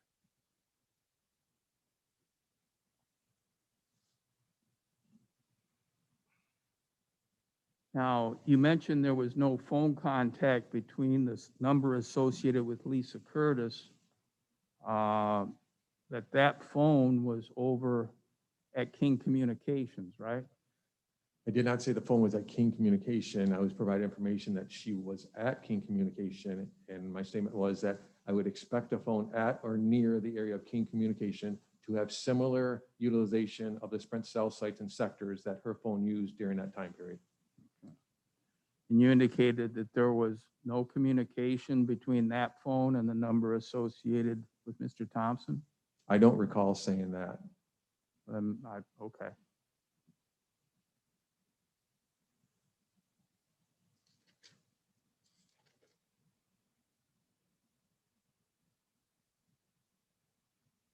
There were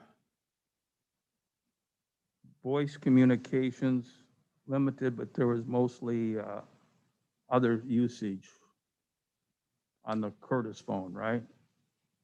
Curtis phone, which date and time are we talking about? The January 27th. Okay. On January 27th, she did have voice communications, but again, bracketing an hour and a half prior to and an hour and a half after the incident. So from 11 to 2, 11 a.m. to 2 p.m. on the 27th, she had one voice call on her records that had a cell site utilization, but on the LTE side, she had numerous connections from 12:08 to 12:29 p.m. And again, with the incident time being at 12:30-ish, somewhere in there, she did have utilization on the LTE side that indicated what cell site and sector her phone utilized during that time period. One thing you can be sure of is that that phone was nowhere near the crime scene and the shooting that occurred, correct? Lisa Curtis's phone had no connection or communication with the closest cell site to the crime scene during the time period. And the second closest cell site, she had connections, but she had connections to the other sectors or other sides that would face away from the crime scene. In other words, she did not utilize the sector that has the azimuth that points towards the crime scene. And if she wanted to communicate with whoever was using the other phone, the 6.5 phone, at that time, she could have simply used a different phone to communicate with them, couldn't she? I guess I can't answer. Yeah, sure. Okay. And you don't know who was using the phone. You have your statistical analysis, but you can't say exactly, you have no personal knowledge. You can't say for sure who was handling that phone that day. You can only give your opinion based upon the statistical analysis you performed of a 2-month period. Is that correct? Correct. I have nothing further, Judge. Anything else, Mr. Fedora? Nothing further for Detective Khan, Your Honor. You may step down. Any other witnesses, Mr. Fedora?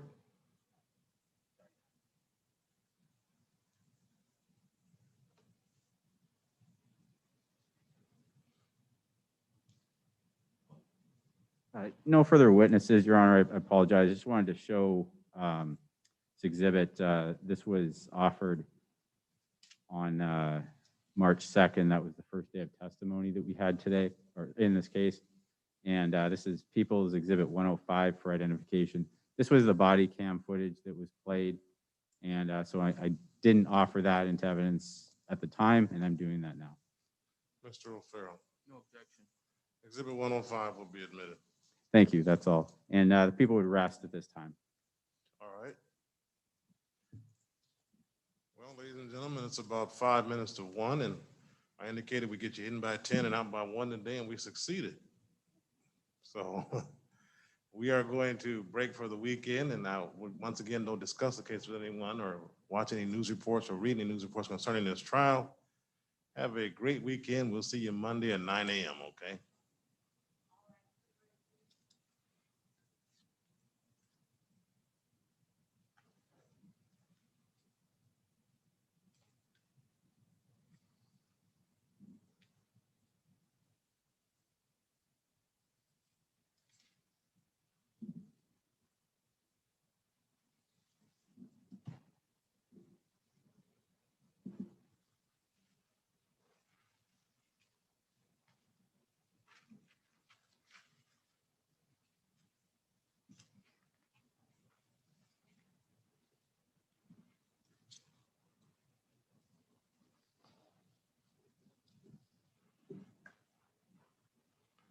Please be seated. The record should reflect the jury is not present at this time. Anything else for the record, Mr. Fedoric, No, Your Honor. Mr. O'Farrell? Your Honor, I should make a motion for a directed verdict of acquittal. I don't know if you want to do it now. That's fine. I would make the, okay, I'll just sit here. Judge. That's fine. I know the court is familiar with the standard that applies to a motion for a directed verdict. The court has listened to the evidence. Unless the court had some question for me, Your Honor, I would move to, for a directed verdict of acquittal as to all counts. All right, Mr. Fedoric. Your Honor, I think perfectly clear. There's significant amount of evidence, and there's definitely enough evidence to prove the defendant's guilty beyond a reasonable doubt. So people would be opposed and ask that the court deny the motion. All right, looking at the evidence in this mixed, direct, and circumstantial nature, in light of the most favorable to the non-moving party, which will be the prosecutor in this particular matter, I believe sufficient factual basis has been established to allow the trier of fact to determine the defendant's guilt or innocence, and I would deny the motion at this time. Anything else, Mr. O'Farrell? Not at this time, Your Honor. Thank Mr. Fedoric? No, Your Honor. And Mr. O'Farrell, I understand you have at least one witness from Monday. You intend to call others as well? I'm leaning towards just the one. Okay. And have you both had a chance to get a proposed jury instructions from my clerk? You can look at over the weekend. I do have mine, yes. I have mine as well, Your Honor. All right, Monday morning, we'll take up whether or not those are acceptable as they are. And if they are, Mr. O'Farrell, after you finish your witnesses, if there's no rebuttal witnesses presented by the prosecutor, we will go into closing arguments. So that's the plan for Monday, subject to Mr. O'Farrell calling one witness or more. All right? Thank you, Judge. Thank you, Your Honor. Thank you.